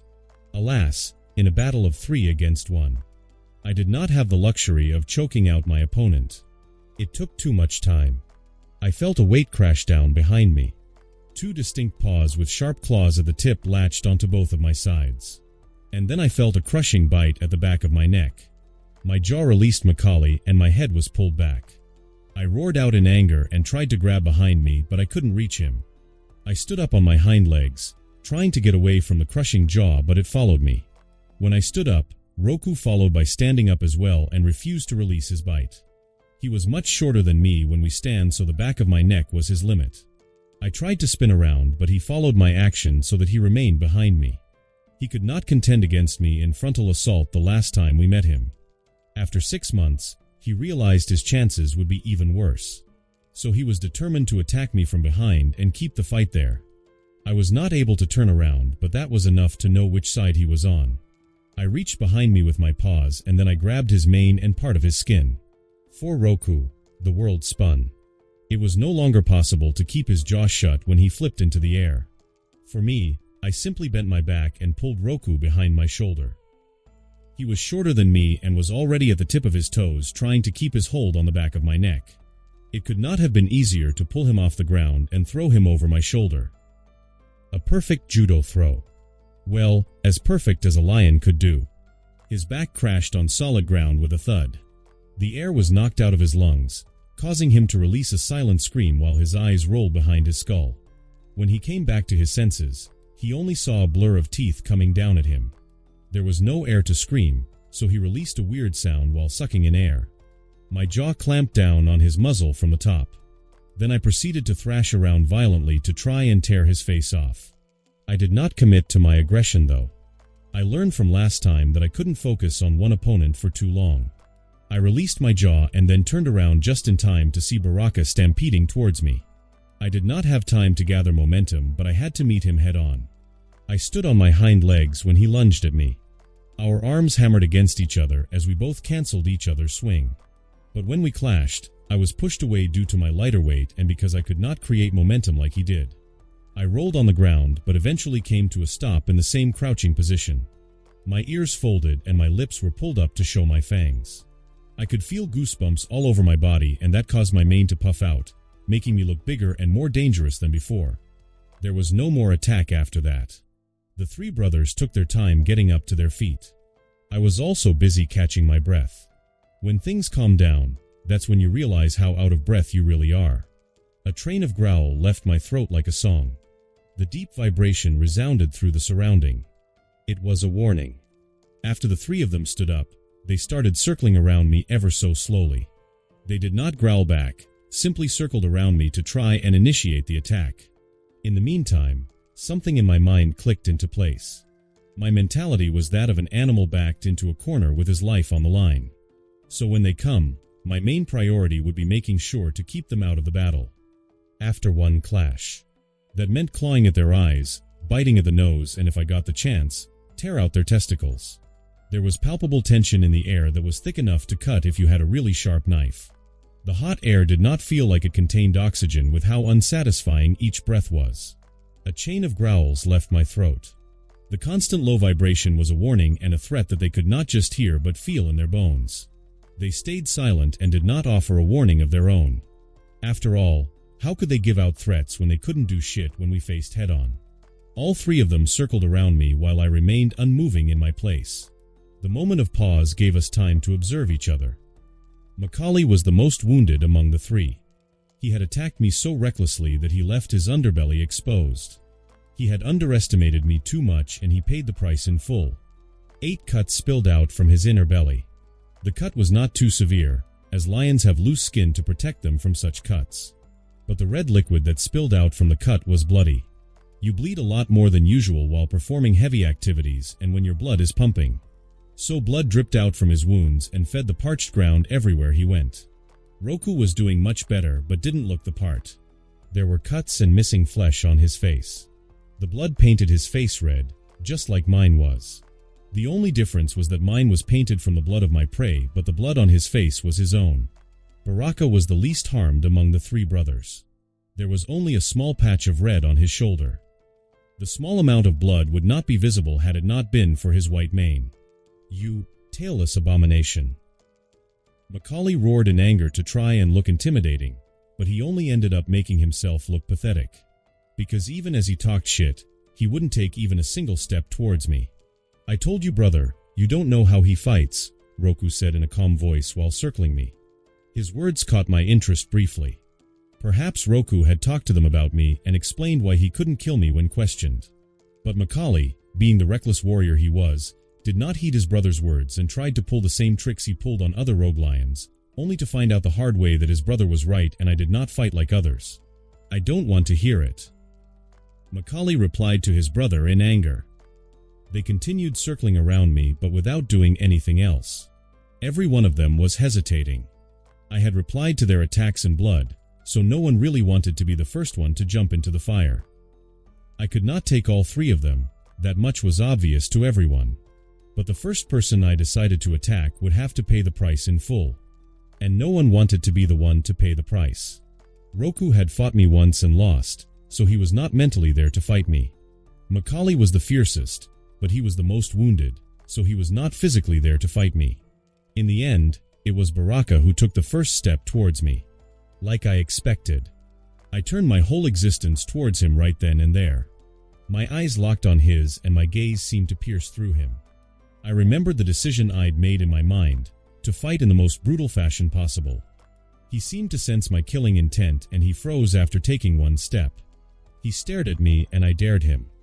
He took a brief pause, and I could see his resolve and anger slowly crumbling away to make way for rational thought. He released a long sigh after that. "Let's stop for today," he said, and immediately, his two brothers snapped their heads at him. "What are you saying, Baraka? We should end him today, before he becomes an even bigger threat." "No, continuing this fight will only bring more harm to us than good. Even if we kill him today, it will come at a steep cost that we can't pay. Remember, brothers, this is the dry season," Baraka said towards his brothers. "Not only is food scarce, but we get the most challenges during this season as the nomadic males want to secure the resources in our territory. We can try killing him, but the injuries we sustain might lead to our downfall when we encounter the next challenger, or worse, a coalition," Baraka said. "We need not take such a risk for a non-challenger," he added. Roku stayed silent and thoughtful before he eventually gave a hard nod. He understood where Baraka was coming from and found it reasonable. "Are we really doing this?" Macaulay asked in disbelief. Baraka gave a nod. "We made a mistake," and then he looked at me with a glint in his eyes, "but we wouldn't make the same mistake again." After that, Baraka turned around and left to return back to the Pride. Roku followed soon after, and finally, Macaulay left after taking one final glance at me. Ever since the beginning, this fight did not have much on the line. I was not challenging them or claiming the territories as my own, simply protecting the prey I killed. On their part, the aggression was natural for a male who intruded in their territory, and also the grudge they held for what I did to Roku. But all of that was not worth risking their life for. And they knew they were risking their life one way or another after the initial fight of the battle. I watched them disappear from my field of vision, and after they were far enough, I walked back under the shade where my food stayed intact. I carefully lay under the shade to continue feeding. There was a tiny, almost permanent smile on my face as I did so. They didn't realize it, but I learned a lot from that short battle. I learned the areas where I lacked and the areas where I had the upper hand. So when the time comes that I finally challenge them for everything they had, I would do so with confidence and with a clear plan in my mind. Third POV. "Holy smokes, that was intense," Ramirez commented while he captured the leaving figure of the three kings of the Serengeti. "Yeah, but this fight played out very differently from what I was expecting," Dr. Thompson said while thoughtfully watching the dust settle in the short, intense battle. "Are you surprised that they decided to leave so easily after starting the whole conflict?" Hannah asked with a curious tilt of her head. You could hear it from her tone that a huge weight was lifted off her shoulders. "No, not at all," Dr. Thompson replied. "In fact, it is quite common for lions to stop a fight if the risk outweighs the gain. A lion's battle is ritualized to a degree. It's a fight for dominance, not for death. It's why two lions will remain rivals and battle multiple times before the true victor emerges eventually. So it's not that surprises me so. It's the fact that Leo was able to pull this situation against three fully grown lions," Dr. Thompson said while scratching his head. "We didn't really question it before in his fight with Roku since we thought Leo was fully grown, but now that we know he is still subadult and still growing, it begs the question. Why do the kings have such a problem when they are way more experienced? It makes no sense," he said. "How the hell is Leo holding up against them? No, scratch that, how is he winning?" At the beginning of the fight, they thought they were watching their favorite lion getting mauled and brutally murdered. But the battle they just saw said otherwise. "Malik, give me the radio," Hannah asked the driver. Adeyemi quickly passed the phone to her, and she connected it to the other group of researchers. "Hello, can you tell me the last time the pride ate? Specifically the males," she asked through the walkie-talkie. The person on the other end of the phone stumbled for words. You could hear that they were caught in surprise with what happened as well. "Well, they haven't eaten for a while. I'll say it's around 2 weeks since they had food. They did steal some from a leopard and hyenas, but those were just scraps," he answered. "And were they in some kind of fight recently?" Hannah asked once more. "No, but we did spot some male lions coming into their territory," he answered. "You mean other males besides Leo? How many?" "It's hard to tell. The dry season is when the rogue males expand their roaming area to find prey. Inevitably, they will come down here since this is the only place with a watering hole and prey flock here," he said and then hummed for a bit. "We believe we spotted 4 different male lions here recently," he said in the end.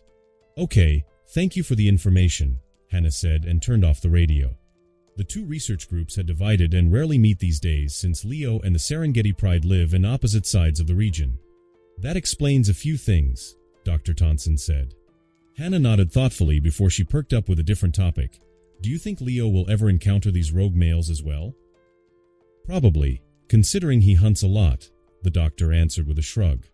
I don't know what you guys are saying, but I think it's not that complicated. Leo just fights better than the others, which is awesome. Must have something to do with his weird build. In boxing, southpaws have always had a small edge over orthodox boxers simply because the former are rare and orthodox are not accustomed to fighting left-handed fighters, Ramirez commented thoughtlessly, but he hit right on the nail. Wait. Dr. Thompson said and then blinked owlishly, you might be onto something. Sometimes, a unique perspective is all it takes to find the answer, not an educated perspective. Anyhow, the research crew continued buzzing over their own research and had the time of their life, trying to understand the unique creature called Leo. First POV. 1 week later. Food was scarce. It's been a week since my encounter with the Mbali brothers, and they were probably still recovering from their injuries because I haven't heard from them since. After I ate the impala back then, I've only had one more meal in the passing week. The reason for that was out of my control. The number of viable prey had hit rock bottom in the Serengeti landscape. The remaining animals were in small groups of 3 to 5, so they were constantly on the move and hard to track down. And even if you found them, it was almost impossible to catch them with how cautious they were. The dried grass and leaves did not help in stalking them either. It was hard to move without sound in this condition. And since they were not moving in big herds, it was almost impossible to predict their pattern like I previously did to set up an ambush. All in all, it was a horrible situation in the Serengeti. It had been nearly 5 days since I'd had a meal. I had not gone without food that long since the first time I arrived in the Serengeti. Even with the help of Grim, it was almost impossible to have a successful hunt that often. Opportunities did not rain after all. I was not actually hungry since a lion could go twice as long without needing food, but I did not eat simply to stay alive but to grow as well. My fight with the Mbali brothers taught me just how much I needed to grow. I had to surpass Baraka in size, and that demanded food while I was in my growing phase. It wouldn't matter if I had food later on in my life, I need it now. So that left me frustrated beyond expectation. I wandered around the dry landscape like a beast without purpose. Grim. I growled. There was a choking caw in the sky, and I felt a shadow circle around the sky. Not long after, the vulture flew down and stirred up a gust of wind as he landed in front of me. You see anything yet? I asked. Depends on what you define as anything, he replied with a shrug. Anything that I can kill, I said. Afraid not, sire. It's very beautiful from up there, very scenic with the golden grass and all, but nothing that would fancy you. I did see some rodents, warthogs, and a small family of porcupines which I'm sure doesn't interest you much, he said. I groaned in annoyance. You are right. I need meat, not some snacks. You and everyone else, my lord, Grim replied while flapping his wings. Welcome to the Serengeti, long dry season edition. It's famine, fatigue, and fun for the whole ecosystem. Yay. I sighed. Fly further, Grim, and tell me when you find something. Roger, he replied and flapped his wings and propelled himself to the bright sky. Grim circled around the region before flying even higher up in the sky and disappearing from my view. In the meantime, I wandered alone. Eventually, Grim came back a few hours later and told me that a clan of hyenas had just brought down an antelope. I immediately perked up at the news, and then I let him guide me immediately. Unfortunately, the sight was further than expected. It took me nearly an hour to reach the place, so by the time I was there, the hyenas were mostly finished with the food. The sound of their sickening laughter was the first thing I heard.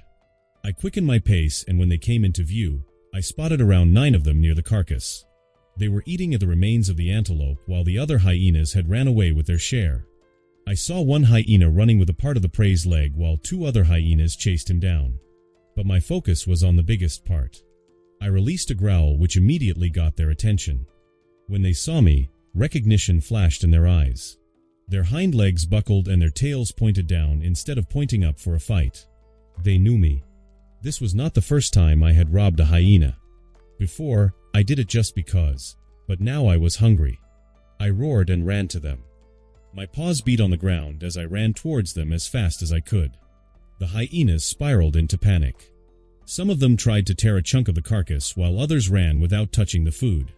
When I reached there, 2 greedy hyenas were still trying to tear off a piece of the carcass, so they bore the brunt of my assault. I swung my paw at the first one. There was an explosion of force and a deep thud, which was swiftly followed by a howl of pain and something cracking. I turned to the other one and bit at his spine. My jaw clamped down shut and easily broke his spine. The hyena became paralyzed on his hind legs, and he tried and failed to crawl away from me. Or was it a she? I refer to all hyenas as he because they all have punks. In your next life, run when you see a lion, I said, and then turned my focus to the eaten carcass. They both tried to crawl away from me, and I let them. This must be the fall-off of the century, I said while looking at the incredibly unappetizing food before me. The food was even worse than those I abandoned in the past. The remains were bones and skin along with the fats that clung stubbornly to the skin. One look and you could tell they contained no nutrition or protein. That was the type of meal you eat to stay alive and nothing else. It sure is tough when all your prey migrate to another, greener region. Perhaps it would have been better if I had followed them in their migration, I said, thinking in my mind that I should do just that next year. I took a careful sniff at the food, and right as I was about to eat and take my first bite, I heard a loud calling sound in the distance. Trumpet. This time it was not a lion's roar, but an elephant's trumpet. From the origin of the sound, I could tell that they were far away, so I had nothing to worry about. But I just kinda stayed there, facing the sound and listening to the shrilling cry of the elephant herd. It was like a song, guiding the others. It sounded kind compared to the warning message of a roar. Elephants were one of the animals that did not migrate to other regions during the dry season, including animals like rhinoceroses, warthogs, giraffes, and even buffalo. Wait a minute, I blinked. Those animals are still here. They are not leaving, and they will never leave, I said to myself. In fact, I encountered some giraffes on my way here, and now I just heard a group of elephants pass by. That meant that there were animals that remained in the region even during the dry season. They were such huge animals that I forgot to even consider them prey. Wildebeest, zebras, antelopes, impalas. I was not limited to those animals at all. So why was I here, moaning about how there was no prey for me to hunt? The biggest ones are still here. This is crazy, ha, I said, and started laughing out loud at the insane ideas that started popping into my head. I would not allow this dry season to mess up my diet and stunt my growth. I needed to be as big and as strong as I could be. Grim. I roared to the sky. The vulture made circles in the sky before he flew down to me. When he was flying overhead, I told him with a crazy grin, "Lead me to the buffaloes." Prey was not a category or a name for a specific group of animals. Prey was what I made other animals out to be. And any animal could be my prey. Third POV. The release of the documentary's first episode was nothing short of extraordinary.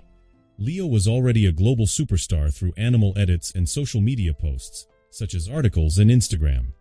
He was branded the biggest animal celebrity in the world, earning recognition similar to Harambe and Coco the gorilla, Luna the killer whale, or Hachiko among the dog lovers. So when the official documentary of Leo dropped, people had high expectations. But even with that, the first episode alone had shattered every expectation. In just 1 week, the documentary surged to the top of streaming charts worldwide. It broke viewing records across multiple platforms, from Netflix, Amazon Prime, Hulu, etc., to other regional networks. It turned out that people were easily intrigued by a badass lion. And that easily turned into an obsession when taking into account Leo's past impact on the internet. And now episode 2 has arrived. The viewership was already eclipsing the first episode, causing many networks to crash. The title of the episode alone already had people in a chokehold. Documentary Episode 2, The Price Against 3 Crowns. Name, Dr. T. Somatansan. Role, Lead Researcher and Ethologist.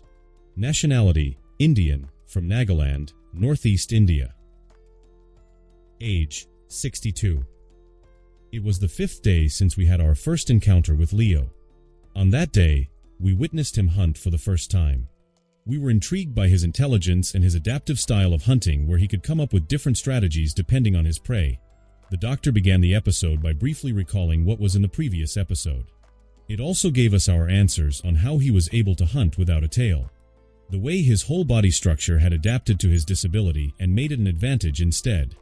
We saw how explosive he was during hunting, and he cemented himself as the perfect ambush predator, more successful than any other lion we encountered. But we ended the day with more questions than answers, he said. The scene changed to show Leo after hunting the impala. He was dragging his prey towards the shade of a tree, sparing huge effort as the shade was quite far from the kill. One of the curious things Leo had the habit of doing was dragging his prey towards the perfect spot. It could be a shade, behind a bush or a mound. When it's feeding time, everything has to be perfect for him, Dr. Thompson said over the footage. After Leo brought the impala to the shade, he started tearing through his meal. The footage was clear and vivid since the researchers had the perfect angle to shoot the video. After a few hours of eating, Leo was done with his food and he left the remains of his kill under the shade for the vultures to scavenge. Of course, since he was a lone male, the kill was more than he could finish. He feasted on the best and juiciest part of the carcass and left the unsavory bits of the kill like the stomach, intestines, skin, bones, etc. A seemingly normal action that would lead to something disastrous, Dr. Thompson said in a foreboding tone. The camera focused on the innocent remains of the impala and then panned outward to show Leo leaving it behind. The lion came straight towards the camera and passed it with a silent dignity before disappearing again into the horizon. All seems well. Leo went back to his home in the kopje with a full belly. He must have thought he ended the day on a good note and a successful hunt, Dr. Thompson said. But in moments where everything seems right, that's when nature finds a way to create chaos. We will all find out soon enough that such peace does not exist in the unforgiving land of the Serengeti, he said. The footage changed to an aerial shot of Leo as he reached his home. He climbed up his hill with the gentle firmness of a contented beast, and then he slept in his usual spot, which was in the small cave on top of the hill. Like usual, we sent a drone to take videos so that we could study him without too much disturbance. On the other hand, we still remained at the killing site. The slight elevation of that area was quite nice, so we were thinking of setting up a camp there, Dr. Thompson said. But then he came. The scene finally cuts to a lion.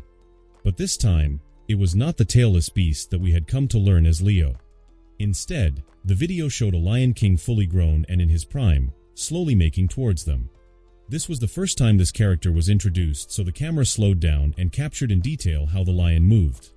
The slight twitch of the ears, the flickering mane of thick brown and then black. The muscles that pulled and rolled with every step he took. Indeed, this was not Leo, the main star of the show. But it was still one of the most majestic animals on the planet. A symbol of royalty, pride, and power. One of the three dominant kings that ruled the Serengeti region. Perhaps it was fate that he had patrolled this exact path and at this exact time, Dr. Thompson said. The king found the remains of the impala which Leo had left behind. And one sniff was enough to catch the scent of an intruder.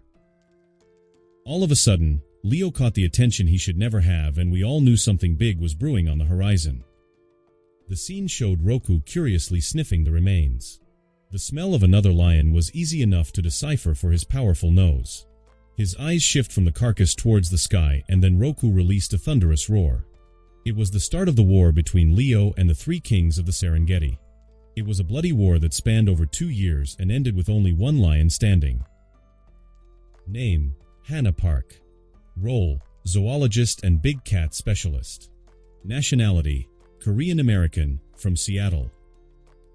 Age: 34. We mentioned this before previously, but our meeting with Leo was by chance, and our early research was a coincidence.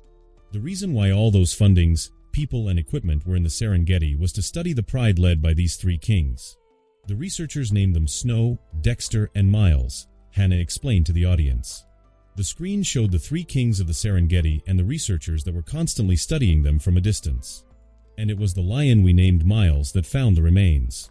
He was one of the smartest lions we've ever observed in the wild, so there was no way that he could have just ignored such an obvious clue.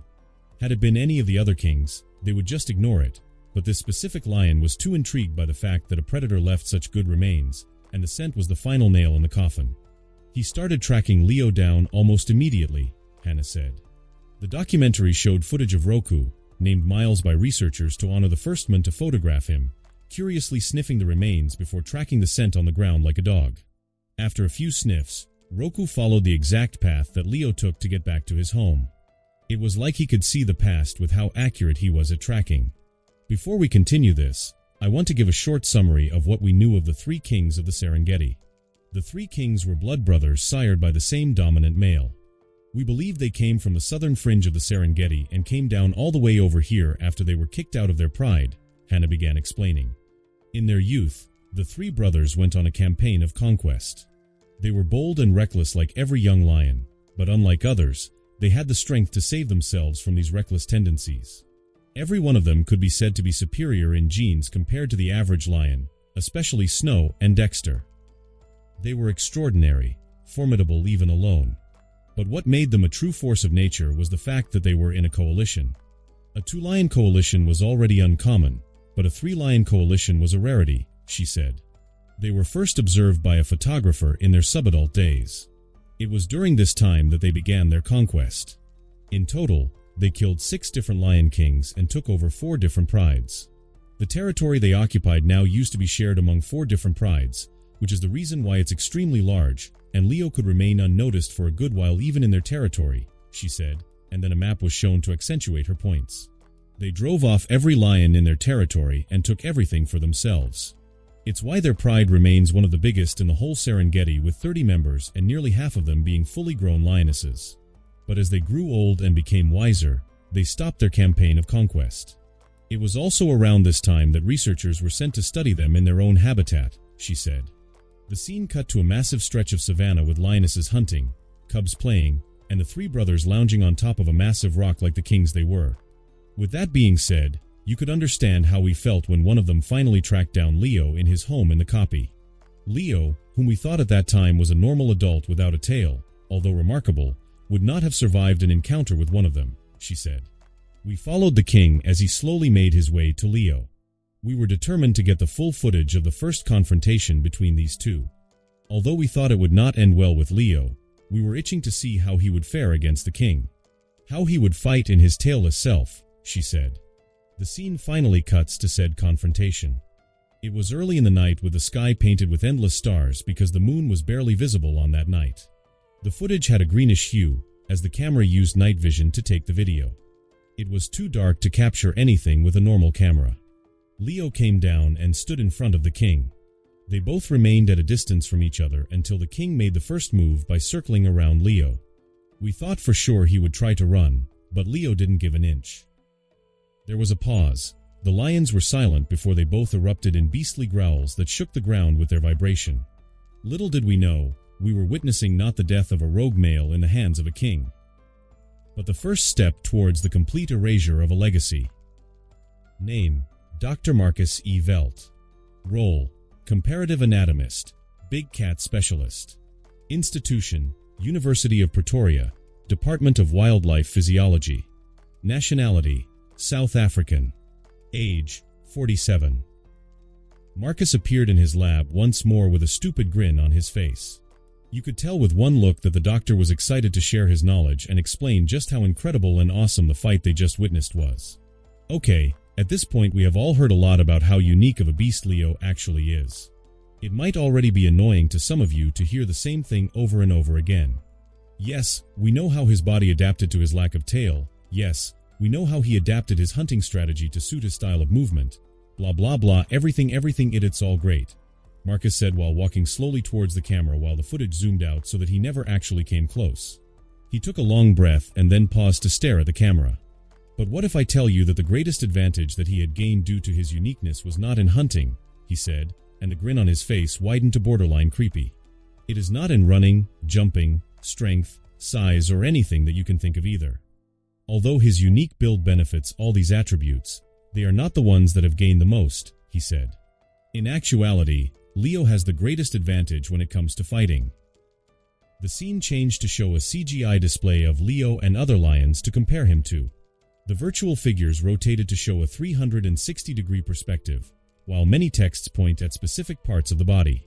They highlighted Leo's bigger posterior chain, his multifidus, deltoids, and different parts of his body that were slightly different compared to the average lion. The difference could be in size, flexibility, toughness, etc. Let us think of some of the greatest fighters that ever lived in the history of this world. People who are a cut above the rest, superior warriors, someone who is like Superman when compared to the average man, Marcus said over the CGI images and videos. When it comes to striking, let us take a look at the legendary Iron Mike Tyson. No one, and I mean no one, came even close to this man when he was in his prime. Many would argue that Mike Tyson in his absolute prime could take any boxing figure history has ever produced, Marcus said. But why is that? And why am I bringing up this human fighter when we are talking about a lion here? After all, lions and humans have very different physiology.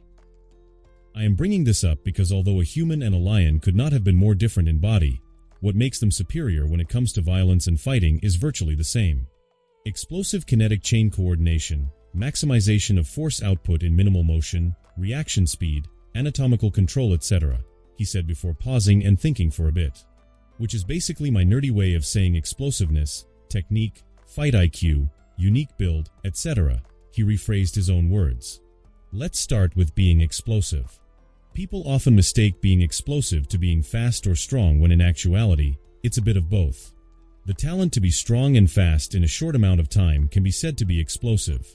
For example, Usain Bolt is fast, but that will not be any use when fighting in the ring. Mike Tyson, on the other hand, was explosive. It's very similar to being quick, but he also had power behind his speed, Marcus said, showing a brief fight of Mike Tyson exploding into power and knocking down his opponents. In a similar way, Leo is explosive. This has helped him immensely while hunting because he can go from 0 to full speed in a very short time. It is perfect for his ambush style of hunting. It doesn't matter if his prey can run twice as fast if he caught them before they could reach their top speed. But even more so than when he hunts, this explosiveness has helped him when it comes to fighting, Marcus said, and the CGI highlighted parts of Leo's body that helped with his explosiveness. The scene cuts back to the footage of the fight between Roku and Leo. This time the greenish video was slowed down to show the first clash of the fight. Roku was the first one to attack. He circled around Leo before he suddenly burst into action. He ran straight towards Leo, gathering speed and momentum while doing so. On the other hand, Leo was slower to react since he did not attack first. Roku had already reached the halfway point when he began his charge. But even with that significant time and distance loss, he was able to match all the heat that Roku was bringing with him. They clashed with roar and thunder. The result was rather surprising. Leo was not only able to match Roku, who had all the advantage in this first collision, but he was able to overpower the reigning king. The slow-motion footage zoomed on Roku's face, which dropped hilariously when he was pushed back. It went from an angry face that showed full teeth to a frown that seems to say, "What the hell is this?" The king was baffled, and rightfully. The Lion King Miles. He weighs around 200 kilograms when this fight happened. And so after taking into account his mass, the distance and speed, we calculated the force he generated to easily exceed 9,000 newtons. But Leo was able to tank this much force and push it back while having about only a quarter of the distance and half the time, Marcus said, audible in his voice. For reference, 9,000 newtons of force is enough to kill a human no matter how you receive it. From the front, the back, the side, or the head. It is also around 3 times more powerful than a tackle of NFL players. How the hell was Leo able to generate that much force in such a short distance and short amount of time? He asked himself, and the viewers. For a second, his pupils dilated and he turned to look behind the camera. "I can curse, right?" The crew seemed to give him a thumbs up, so Marcus focused back on the camera. "Okay, where was I? Oh yes, how can Leo generate such force?" Well, we have to take a look at how both lions start their charge. The footage rewound, and this time, it focused on Roku's footwork as he exploded into action. Another CGI video was played that followed his exact action. Roku used his hind legs to push himself forward, and then he landed on his front legs and he used those again to pull himself forward while his hind legs were in mid-air. In that sense, he was running in a rhythm of 2 limbs at a time. Now look at Leo. This time it showed the slow motion of Leo running towards Roku. But unlike the king, Leo used all his limbs to push and pull himself forward simultaneously. The CGI video clarified this distinction even more. That right there is what I said earlier, maximum force generated with minimal motion. In fighting terms, the explosiveness of a fighter. If Leo had been wiser and experienced like Roku was, the king would have lost right then and there. It's fortunate that he met a juvenile version of Leo, in both mind and body, Marcus said in a low tone. The doctor continued analyzing the fight and breaking them down in detail. His expertise on wildlife physiology shone as he was able to make the science behind the fight both engaging and intriguing for the viewers. He showed the claws of both lions, explaining how they were made to tear flesh and latch on their prey, and how the lions developed loose skin to protect themselves from such claws. He gave metrics to each attack in the fight. How hard Leo was hitting with his paws, how hard he was tugging when he was pulling, and how much force he was biting with. He also gave examples on how much more powerful the lions were compared to humans. The weakest swing of their paws was around twice a boxer's power punch. They were pushing each other with almost 4 times more force than sumo wrestlers. It was the kind of comparison and exaggeration that was just enough to entertain the viewers and keep them amazed. Oftentimes, it was hard to comprehend just how much more powerful these creatures were compared to humans. One other thing I want to mention is the advantage Leo had over any other lion that ever lived and fought. Again, it has to do with his unique build and style of movement, Marcus said, his eyebrows rising a bit more than usual whenever he was explaining something that really interested him. More so than those repetitive comparisons and math. Let us compare it again to Mike Tyson, as this has something to do with fighting in general. A unique build is extremely advantageous to a fighter when facing an opponent. Mike Tyson was very short for a heavyweight. Now on paper this seems like a disadvantage, but in actuality, it was the greatest blessing he could ever get. You see, most fighters train their whole life to punch straight or to punch up. They spent countless hours practicing punching that way, and the muscle memory was ingrained in their body. But when they faced Mike Tyson, they had to punch down something they were not used to, Marcus said.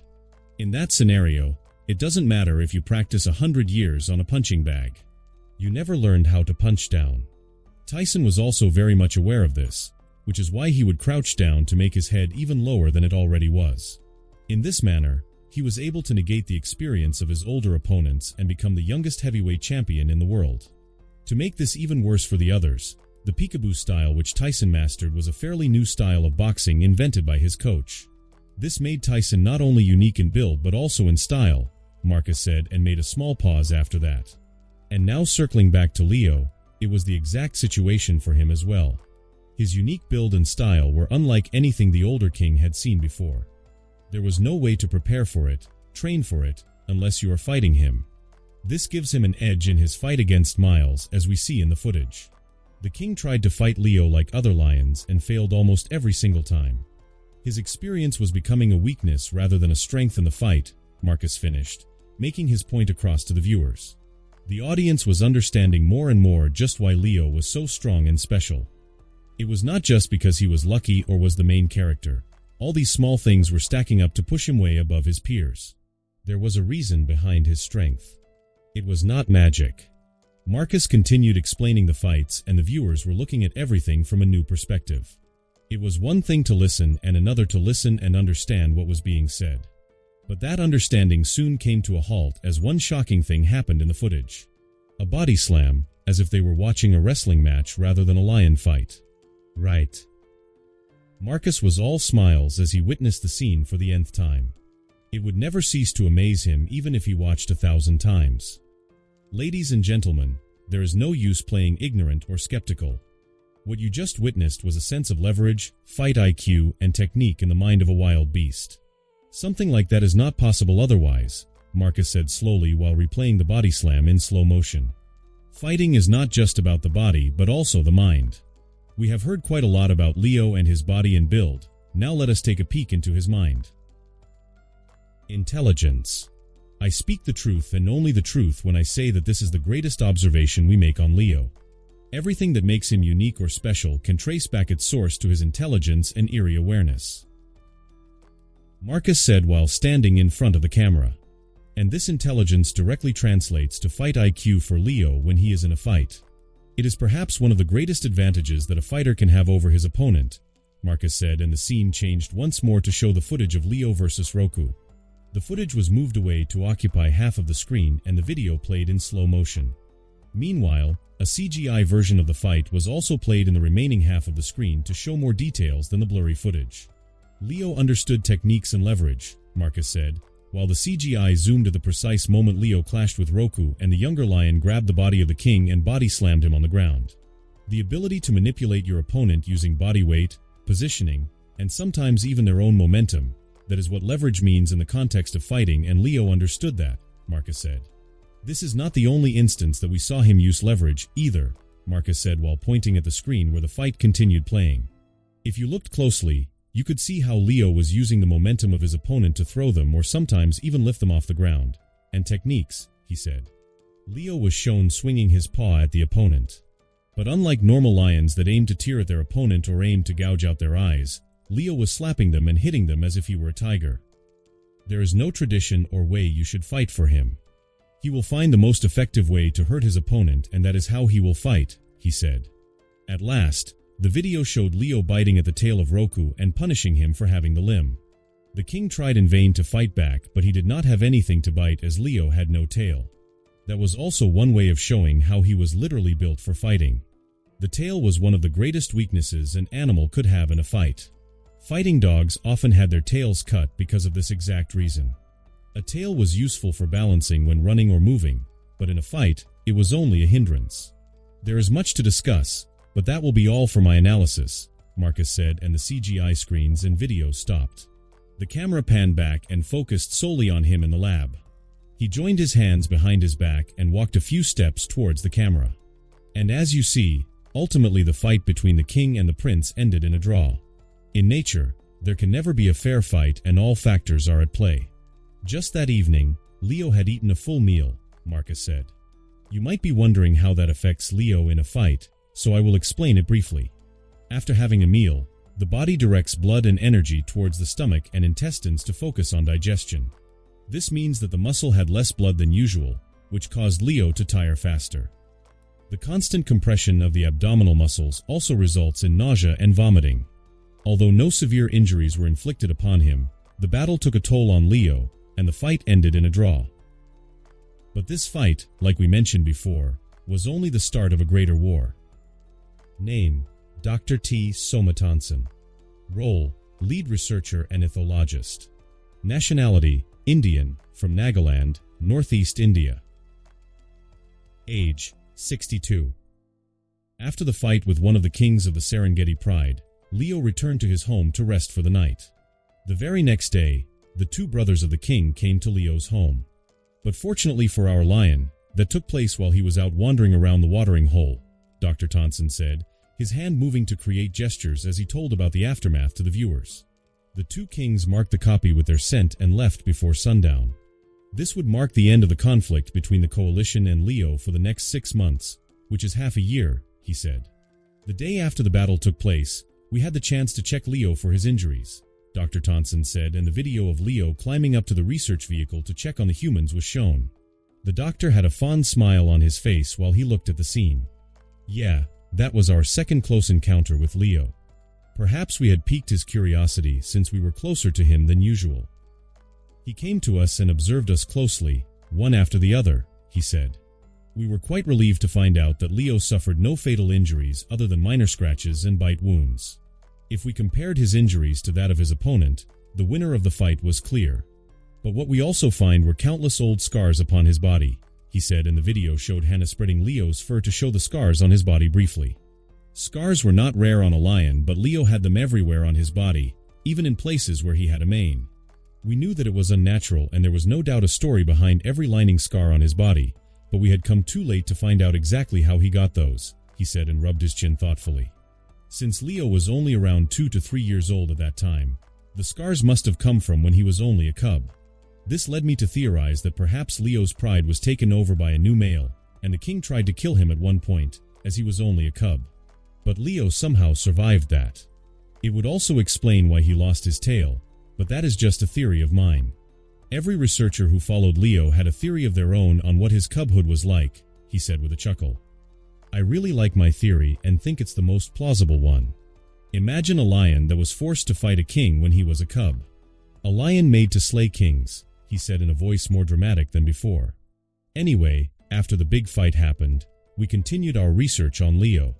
This time, we reported to our company and even managed to get funding, which is separate from the ones meant for the Serengeti Pride and its 3 kings, he said, The higher-ups were really interested in what we have found about Leo so far, and his story had intertwined with one of the three kings, so it was not that hard to secure the order, and so the next 6 months passed by rather quickly. Every day we spent studying Leo brought about new discoveries, big and small. Luckily for us and Leo, no major event happened during that half a year. Therefore, Leo could finally settle into his normal habit and we could watch him peacefully, Dr. Thompson said. The screen changed to show a time-lapse of 6 months. It showed Leo's life in the Serengeti and the researchers that followed him around like loyal guard dogs. It showed some spectacular shots of Leo hunting and fighting with other predators that were in the region. It was a seemingly normal time-lapse of Leo's life, but something was greatly obvious in the video. No one needed to point it out, but Leo was getting bigger and more muscular as the video went on. Not only that, but his mane grew darker in color. His face settled into a meaner and more dangerous expression, and you could notice vividly the maturity that was shown in his body language. The lion shown at the beginning of the video and the end were completely different. If not for the lack of tail and the unique build, people could definitely pass it off as two completely different lions. When you looked to the current Leo, you could immediately notice how juvenile he looked half a year back. It was like watching a teenager go through puberty, which was not completely wrong in a sense. Perhaps one of the biggest discoveries we made during this time was the stark difference between Leo's lifestyle compared to that of ordinary lions. Firstly, let us talk about diets. Dr. Thompson said, "You can see it yourself, the insane amount of growth that Leo experienced throughout the short span of 6 months. To be more specific, we estimate Leo to have grown about 50 kilograms in sheer mass during half a year. It would be a bit more realistic if it was fats and other things, but what made this even more significant is that almost all the size Leo gained is clean muscle. That is unheard of in a lion, even at a growing age, bordering on impossible," he said. The screen showed the CGI images of Leo's body. One of them was his size when they first found him, around 200 kilograms. The next image is significantly bigger at around 250 kilograms. 250 kilograms was already a giant for an African lion, but Leo was still growing.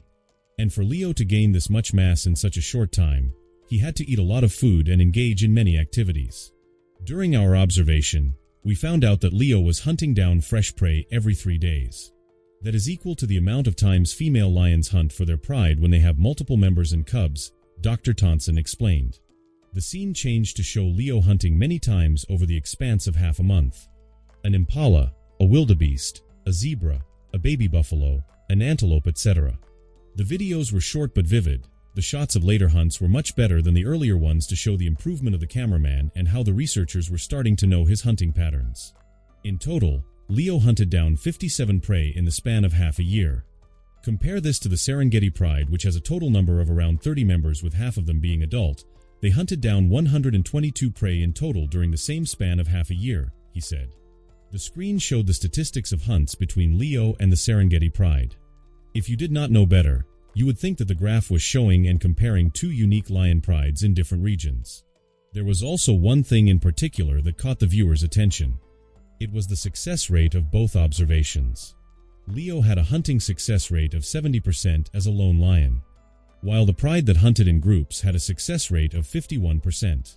In terms of kilograms of meat consumed, Leo was eating the food worth around 6 to 7 Serengeti lions by himself. "Do take a moment to comprehend just how insane that was," he said, taking a moment of pause as he too looked at the statistics showed on screen. But of course, the amount of prey he killed is just one part of the whole picture. What was really intriguing was his diet. Among the prey that he killed, Leo only really ate the organs and the best parts of the meat. The rest, he will leave it to other scavengers to consume. That is also one of the reasons why his kill count is insanely high. He doesn't eat his prey in their entirety, only the best parts, Dr. Thompson said. He never filled himself up with fats or skins. It's like he knew even his appetite was limited, so he fed himself the best parts. He ate the organs like liver, lungs, heart, kidneys, etc. After that, he would feed on the muscle in the hind legs, the loins, and finally the shoulders. He usually found himself full when he ate the loin and shoulder, he said. The screen showed the parts of the muscle on the prey that Leo liked to feast on. His diet could not have been better for both growth and strength. "It's like how bodybuilders stick to a specific diet to maximize growth," he said. But the question still remained how Leo could eat so much. How could he eat the amount of food for 7 lions when he was not even 7 times their size? The answer lies in activity. Lions loved sleeping, cuddling, or lazing around when they had free time. This allowed them to conserve their energy. But Leo was the opposite. Other than sleeping at night, he was always engaged in activities. There was rarely a day when he simply lazed around to do nothing, he said. There is no better way to say it. Although unbelievable, Leo was an animal that trained. Leo trains, although not exactly fulfilling the meaning of the word. Animals do train in the wild. They have to pick up the skills and go through physical conditioning to survive. Predator cubs learn to stalk and fight. Birds, especially those that hunt, train their flying skills and dive. Wolves are observed to train coordination and teamwork, etc., Dr. Thompson explained. But we ever only see these types of things when the animals are juvenile, not when they are already adult. We've mentioned how intelligent Leo is, and it seemed the concept of training stuck with him ever since he was a cub. He knew very well that the act of repetition was a clear way of getting better and stronger. The scene changed to show Leo training in the passing month. The way of his training varied, and some might mistake it for a lion doing normal things. But the fact that he was doing these every day without any particular reason proved that he was indeed training. The activities varied. He would sprint uphill, only to come down and run up the same hill again. Sometimes he would run across a strong flowing river, resisting the current to strain his muscles, and he would repeat it many times. One other activity that he indulged in heavily was the act of dragging his prey to far distances before eating. He would also steal the foods of other predators even though he ate just the day before.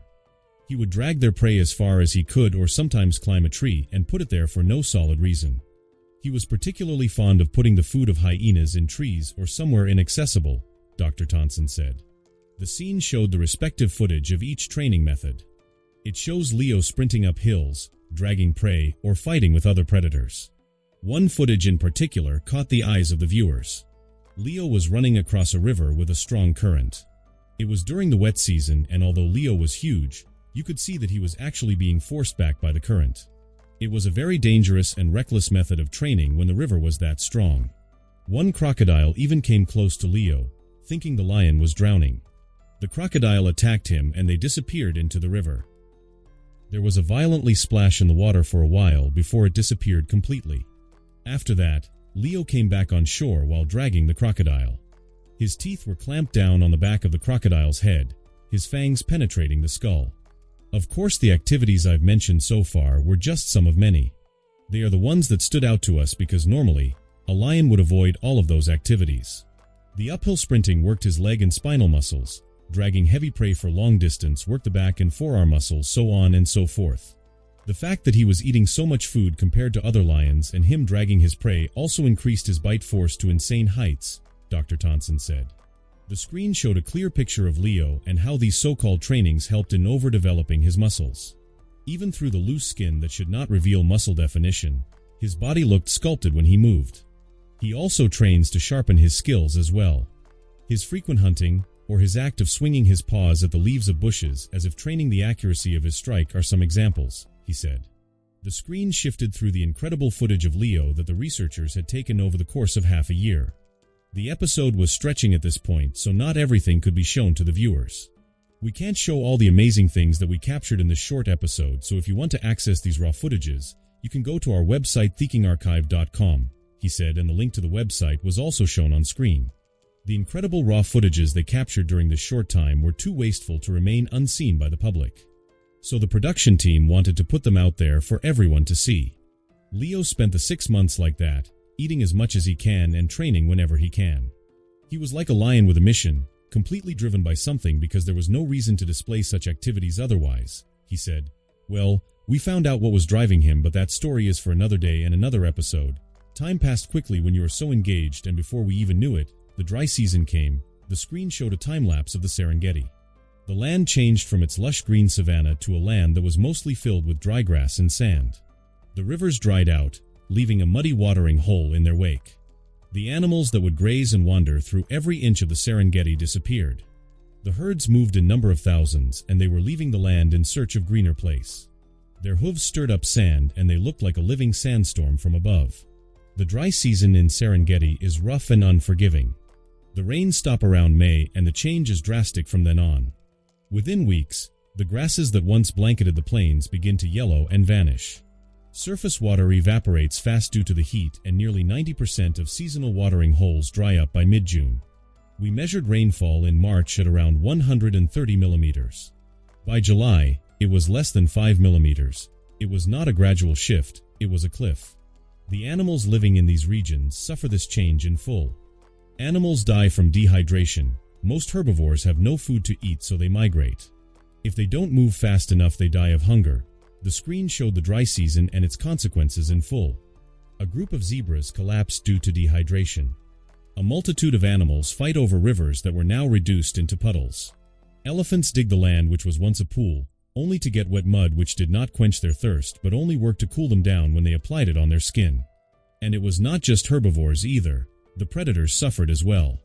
Due to the migration, predators lack prey to hunt.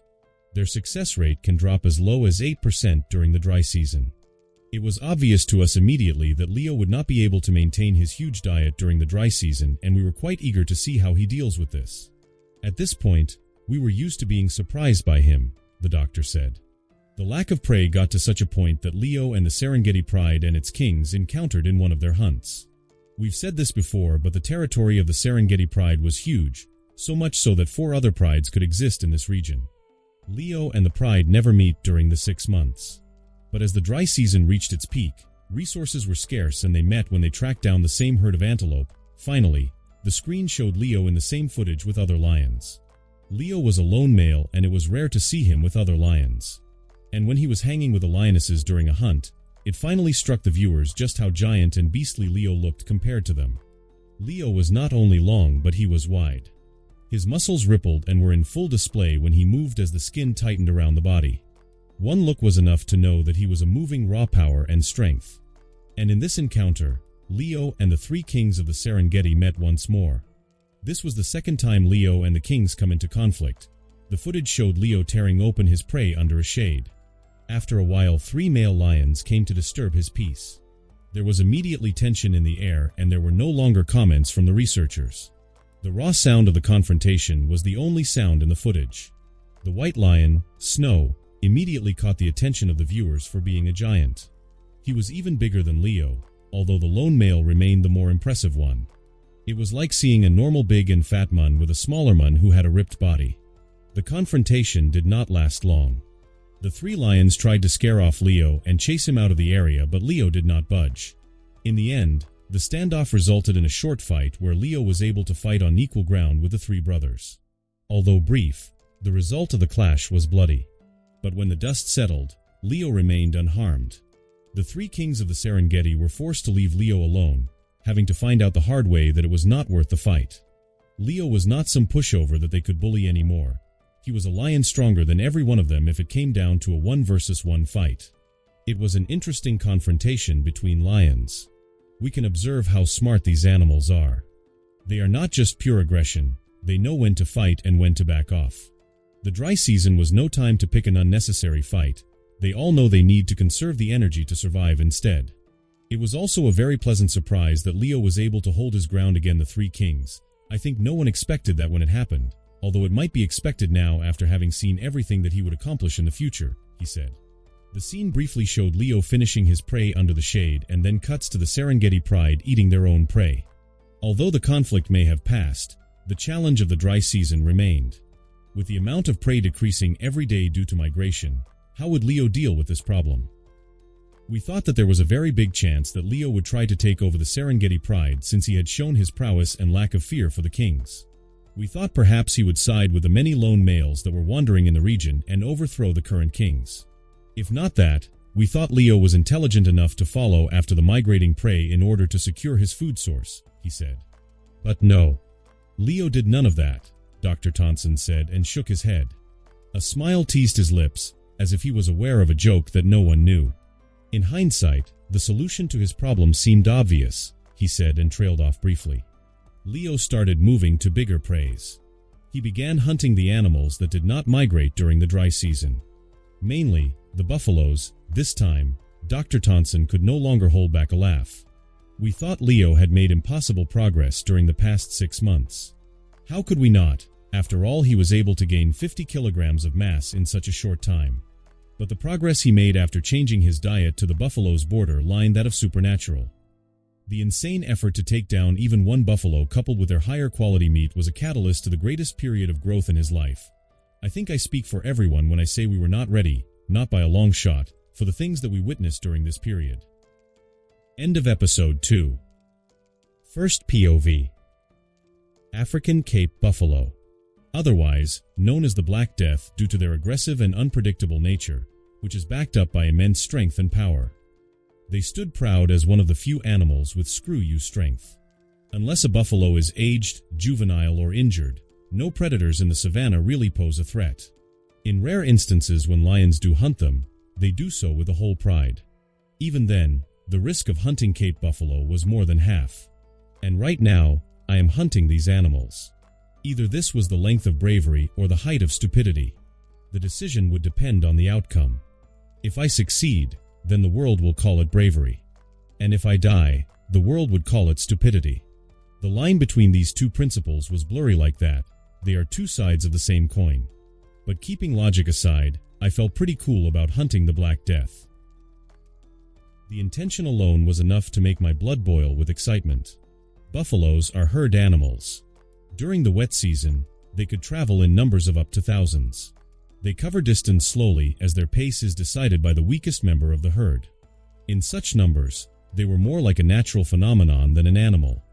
They have impacts on the ecosystem as a whole as they act as natural grass mowers and promote new growth.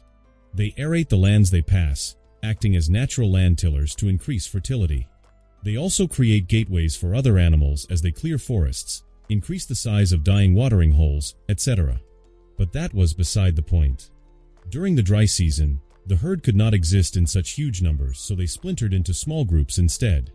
These small groups can cover more ground and distance in search of both food and water.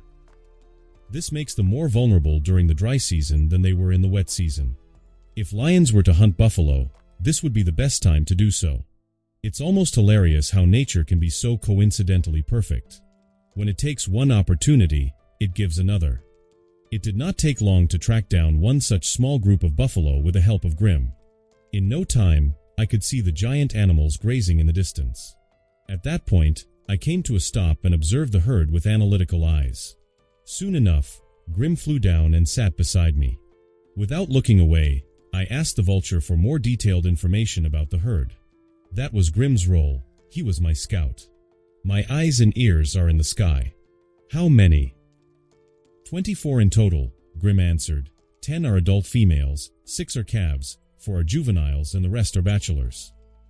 I think some of the females are ready to conceive because the males were very aggressive, he added. I hummed in acknowledgement. I eyed the formation of the herd and saw some thoughts put into that. So I asked, their position? The calves and juveniles, along with their weakened mothers, are at the center of the herd. They are protected from all sides. The bachelors in particular seem to be dying to prove themselves and protect the herd from dangers. Grim said, I see. I stood up and walked around the herd to get a better view of the situation. With the information provided by Grim, I knew what to look for and I was not completely clueless. I did not bother stalking them and hindering my own view because that was useless. When the buffalo saw me, they did not even react. There was not even the tiniest flinch, as if I were completely harmless to them. I laughed. They were literally treating me like some stray cat. Are there other animals in the vicinity? I asked, to which Grim shook his head. It would appear that this particular herd is currently out looking for food, but they are slowly moving back to the watering hole in the distance. No other animal for a mile at least, the vulture said while flapping his wings. He often did that when he was pleased with his own competence. Okay then, I said and came to a stop. The gears in my head turned and popped out a strategy. It should be mentioned that whenever this happened, I always came up with innovative or effective plans, considering my lion brain, of course. Let's hunt one of the bachelors, I said and then pulled back with narrowed eyes as if disgusted by the words. It sounded even stupider when I said it out loud. The bachelors, as in the adult males that are the biggest, most aggressive, and with the longest horns? Grim asked, to which I answered after a short pause. Yes, I see, Grim said and nodded as if understanding my reason. He turned his head towards the herd, looked at the bachelors for a while, before he turned to me and asked again. I know it's not my place to ask since I am the servant here, but why the bachelor? Why not the calves or the subadults? On second thought, why not those two females who are clearly old and aged? Better yet, why not any other member of the herd besides the bachelors? He asked. His voice started calm, but he sounded aggravated by the end. I threw on a knowing smile and looked at him before I moved again without a reply. I need not explain everything to him. He will watch and learn soon enough.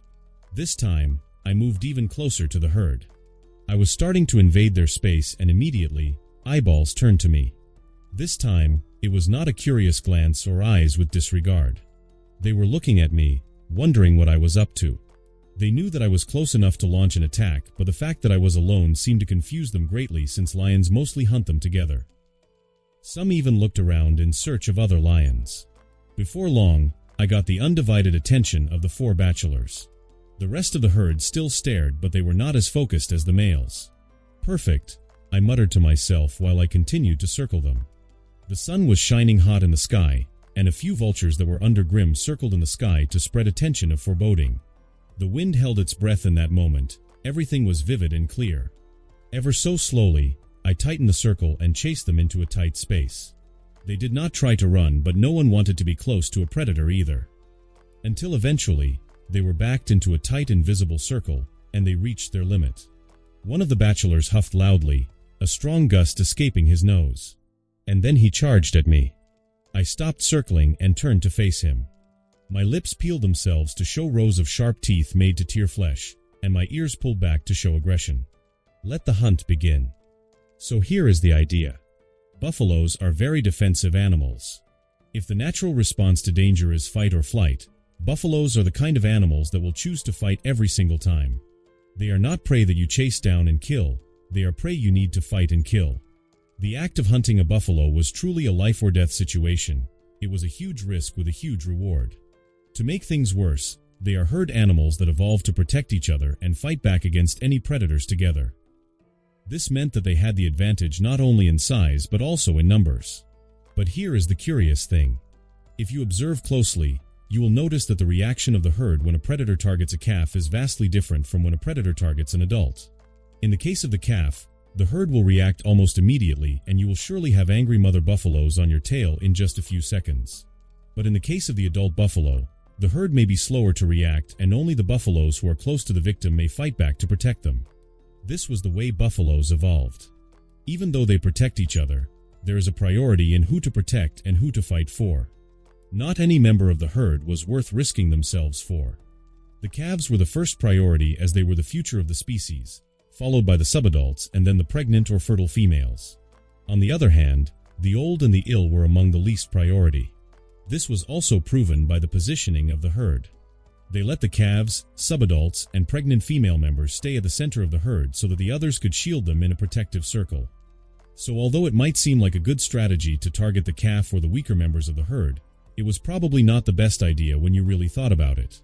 After all, what's the use of targeting them when in the end, you will still have hundreds of grown adults coming for your head? Therefore, targeting the bachelors was the best bet if you don't want to be ganged up on. Of course, an injured buffalo or a member who was dying of old age would be preferable, but there was no such opportunity in the herd that I was hunting. The adult male buffaloes, otherwise referred to as the bachelors, were the strongest members of the herd. They are also responsible for protecting the herd, so you would often see them walking at the edge of the herd. They are aggressive beyond belief, the kind of aggression that would make them charge at you if you looked at them wrong. Like I said, they were strong, and that is exactly why they are the least priority to protect in the herd. Rarely would you see other buffaloes fight for the bachelor when they are targeted. The saying rang true. If you are the protector, then you have no one to protect you. The other bachelors will not help either because they are all in a competition. The herd has no king or alpha male like most pack animals do. Instead, they fight each other to establish a hierarchy, and the stronger male has a greater chance of breeding the females. They were rivals, especially when there are females that are ready to conceive. So forget about helping each other. More likely than not, they would be more than happy to see one of them die from a predator. It simply meant less competition. They biologically evolved not to care too much for males because even just one male could impregnate hundreds of females. And this is where I saw the opportunity. I would hunt the bachelors instead of any other members of the herd. I would rather try and take down one strong buffalo than face the anger of the herd by targeting valuable members. Heck, one strong buffalo was still better than two weaker buffalo. So the target of my hunting was obvious. Fifth.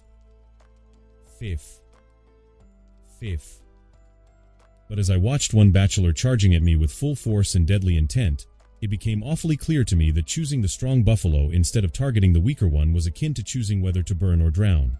One choice just happens to be worse in my opinion. Both absolutely sucked. Roar. I released a growl that evolved into a roar inside my chest. I could feel the ground shaking under my paws. The prey must have been nearing a ton in weight, around 4 times my size.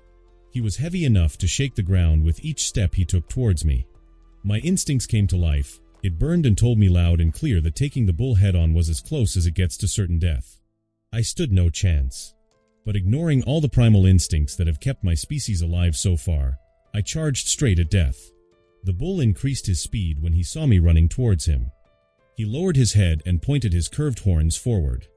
I could tell from his body language that he was committed to his charge. My heartbeat slowed down when I saw that, and the panic in my heart slowly died down, replaced by an eerie calm. The buffalo was big and powerful, but it was also somewhat slow and predictable to my eyes. Right when we were about to clash, I utilized my superior speed and reaction time to step aside. The buffalo bulldozed right past me, his horn briefly grinding against my shoulder. Hi-ya! I released a huge sigh of relief when the bull drove past me. He was too heavy and had too much momentum to simply stop like I did, so he continued running forward. He slowed down for a while before he came to a stop. But by that point, he had covered a very long distance, reaching even further than where I stood before. I turned to look at the rest of the herd and quickly noted their lack of reaction.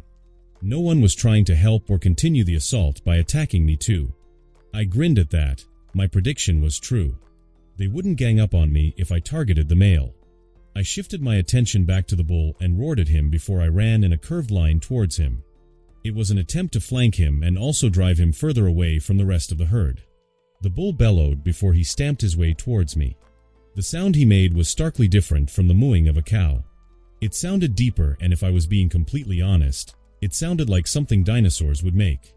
Buffaloes were big and strong, but they were also quite slow when compared to other animals. It was one of the only attributes in which I had the advantage, so I was planning to abuse my speed at all costs during this hunt.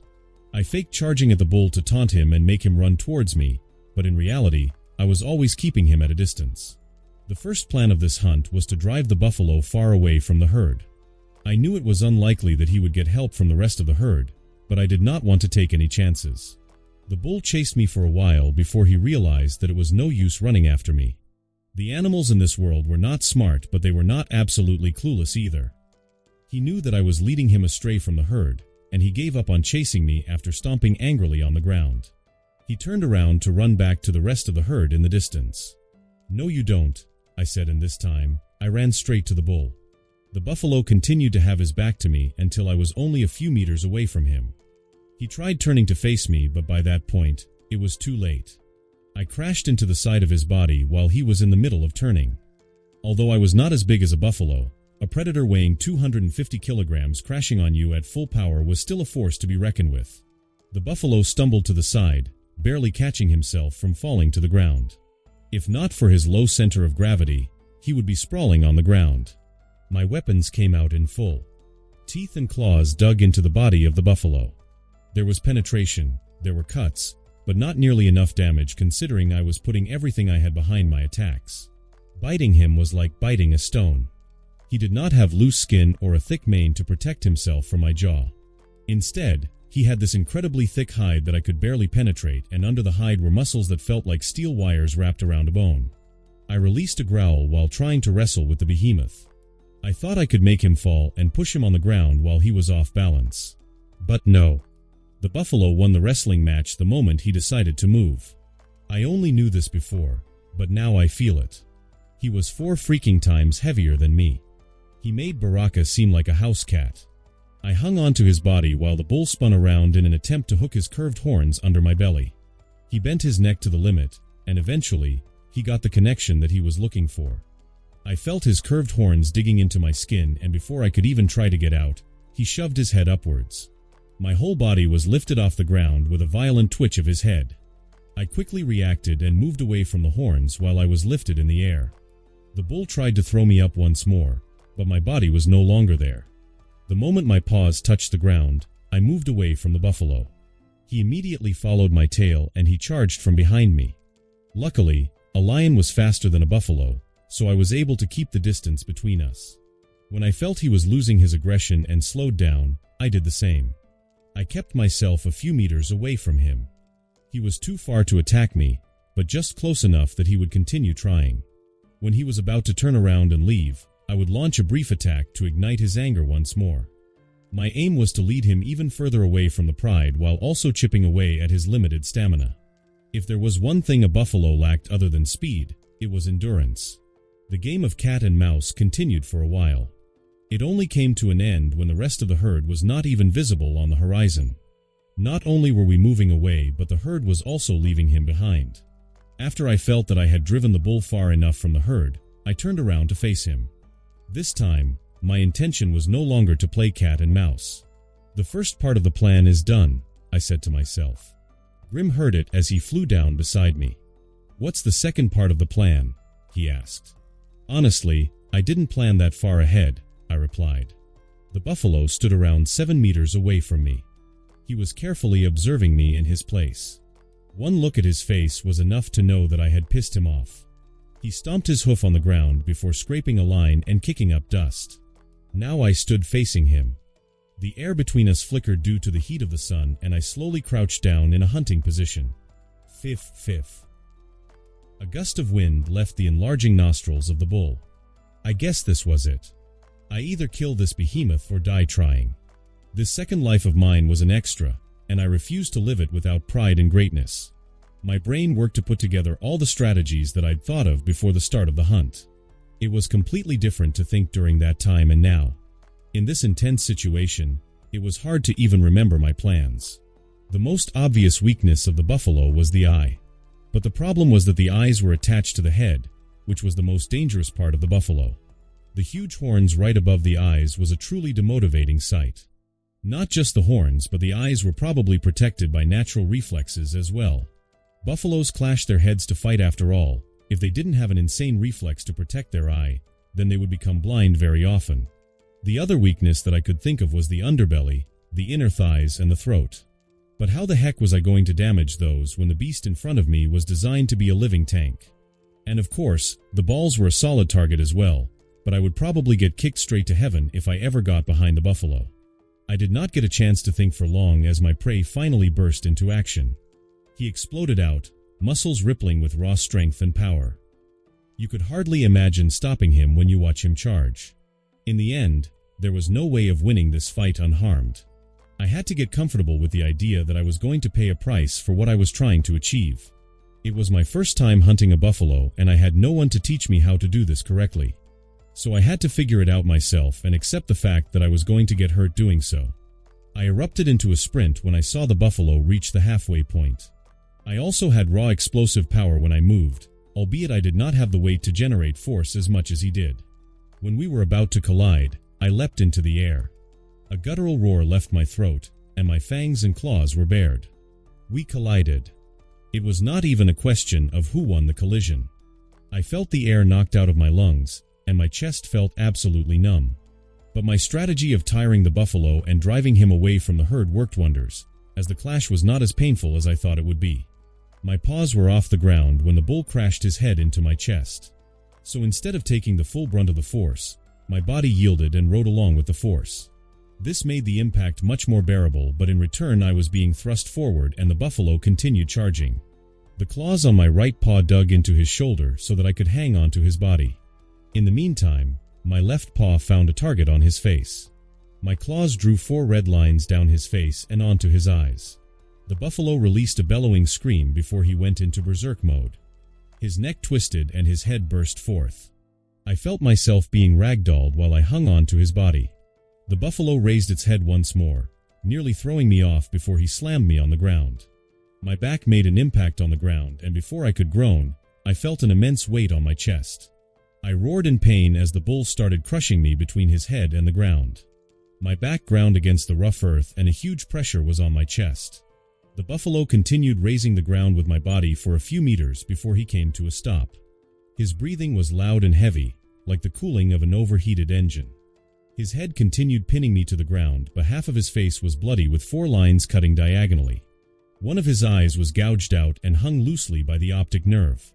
We stayed in that position for a few seconds. I was occupied with taking in the current state of my body, and I was quite shocked at the state I was in. I felt surprisingly okay. In the earlier stages of my life, I was always tested to the limit, so I knew just how strong and powerful I was. I knew exactly where I stood. My fight with Scar, along with the hyenas, and then my battle with Roku are examples of events that showed me my current limits. But all those things were 6 months ago. I haven't had the chance to test my limits since then, and the only real challenge so far was my short fight with Mbali brothers. It was a good way to know how much progress I had made during the passing months, but that brief confrontation did not show nearly enough. I think my mind had not caught up to just how strong my body became. All those trainings I did, and all the food I forced myself to eat. They bore results that I did not truly appreciate till now. Because you know what? I just found out I could really take a beating. "Got you," I said with a savage grin. The buffalo tried to pull away, but I grabbed him with my claws. I did not allow him to escape from my grasp and hugged him tightly. I open my mouth as wide as I can and bite down on the face of the buffalo.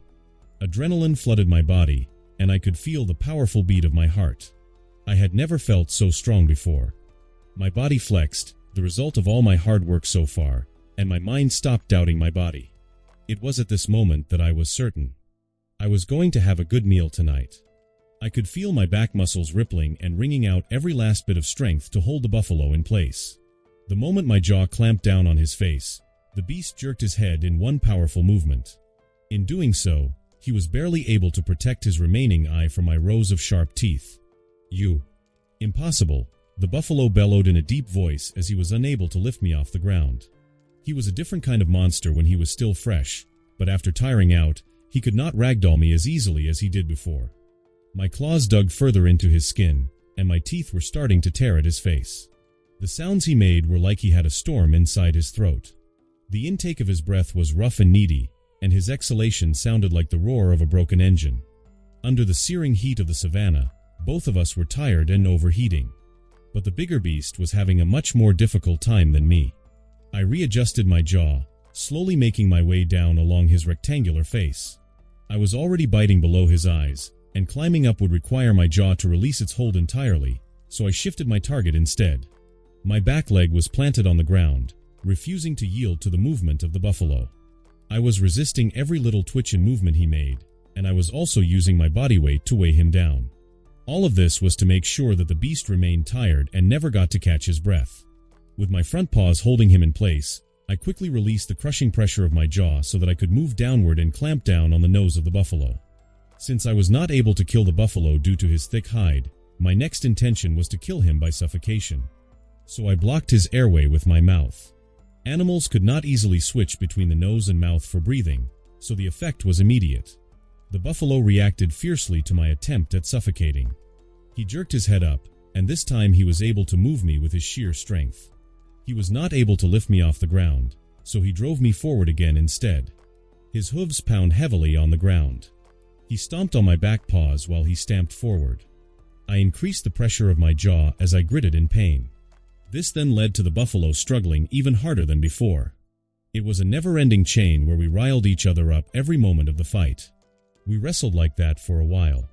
He was doing his best to try and shrug me off from his body while I did everything to hold on. When driving forward did not work, he tried spinning and twisting his body. When that didn't work, he pinned me on the ground and tried to crush me between his head and the ground. But I was able to bear all the damage inflicted on me. My body, forged through hardships and training, did not betray me when the time came. My muscles were not for show as they worked and chained together to resist the living strength, which was the buffalo. And not just that, I was getting better and better at fighting the buffalo as the seconds ticked. I was developing a technique in real time. A technique for taking down buffalo. Although the bull was huge and powerful, the force he generated was mostly just linear. If you knew how to utilize balance and control the force, it was much easier to deal with the bull. Think of a matador. A weak human could make a clown show out of a raging bull through superior technique. But as time stretched, the buffalo was starting to enter his final stage of life. It was at this moment that a sudden surge of strength overpowered me. His body seemed to realize that it was at the risk of dying, so it gave him access to every fiber of his muscles for one final struggle before death. At least that's how I explain the sudden surge of power in my head. The buffalo tore his face out of my jaw just like that. But the consequence of such a violent escape was that my fangs scraped a line on his face. The soft tissue on his nose looked like it had been chewed on. It looked like a flower of flesh at the end of his face. The bull released a shriek of pain while looking towards the sky. He was also taking in much-needed air, so I took that moment to quickly reposition myself. I got an idea when he stomped on my feet. I never really considered it before, but the legs should be a great weakness for a beast that weighs as much as a buffalo. It was dangerous to go for the back leg since I risked being kicked to death, so I went for the front leg. While the bull was wincing from pain, I released my claws from his shoulder and quickly pulled away before diving right back at his legs. My jaw easily found one of the legs, and I clamped down on the bone right above the hoof. I was surprised by how effortlessly I was able to destroy the leg. Buffaloes, even with their massive weight, had surprisingly skinny legs. There was barely any muscle or skin to protect the area right above the hoof. I could literally feel the tendons and ligaments snapping due to my bite. The buffalo immediately buckled at the injured leg. But right before he fell, he was able to hook his curved horn at my underbelly. My loose skin worked to protect me from tearing and penetration, but I was lifted off the ground and tossed aside by raw strength. And yet there was no follow-up to the attack. As the saying goes, the bigger they are, the harder they fall. The buffalo was not able to support its own weight with only 3 legs, so he fell to the ground. He crashed sideways, so his underbelly was exposed completely. His own size became a curse at that moment, as he could not right himself up. He became a victim of his own weight and momentum. And what else was I supposed to do when the buffalo exposed his vulnerable parts to me? I attacked the underbelly like a savage beast. My teeth and my claws were able to tear the tight skin with ease. Perhaps it was due to the heat of the battle and the adrenaline. The buffalo bled a fountain from every cut I made. The blood sprayed on me and bathed me red. The intense smell of the flesh and the taste of blood made me release a beastly roar, and I increased my effort. My prey bellowed and cried in his place. His deep, stretching howl sounded haunting as it echoed through the savannah. The final voice of a dying life was distinct to the ear. But the buffalo did not cry for long. He soon died from the blood loss and the injury. Yet I did not stop at any point. Instead, I immediately started eating my food while it was warm. I gained access to the inside, and like is tradition, I first feasted on the organs. And that concludes this episode. If you enjoyed it, I'd seriously love it if you guys could leave a like on the video, as it genuinely helps out so much, and it keeps me going, plus it takes only 1 second. That said, have a wonderful day. See you in the next one.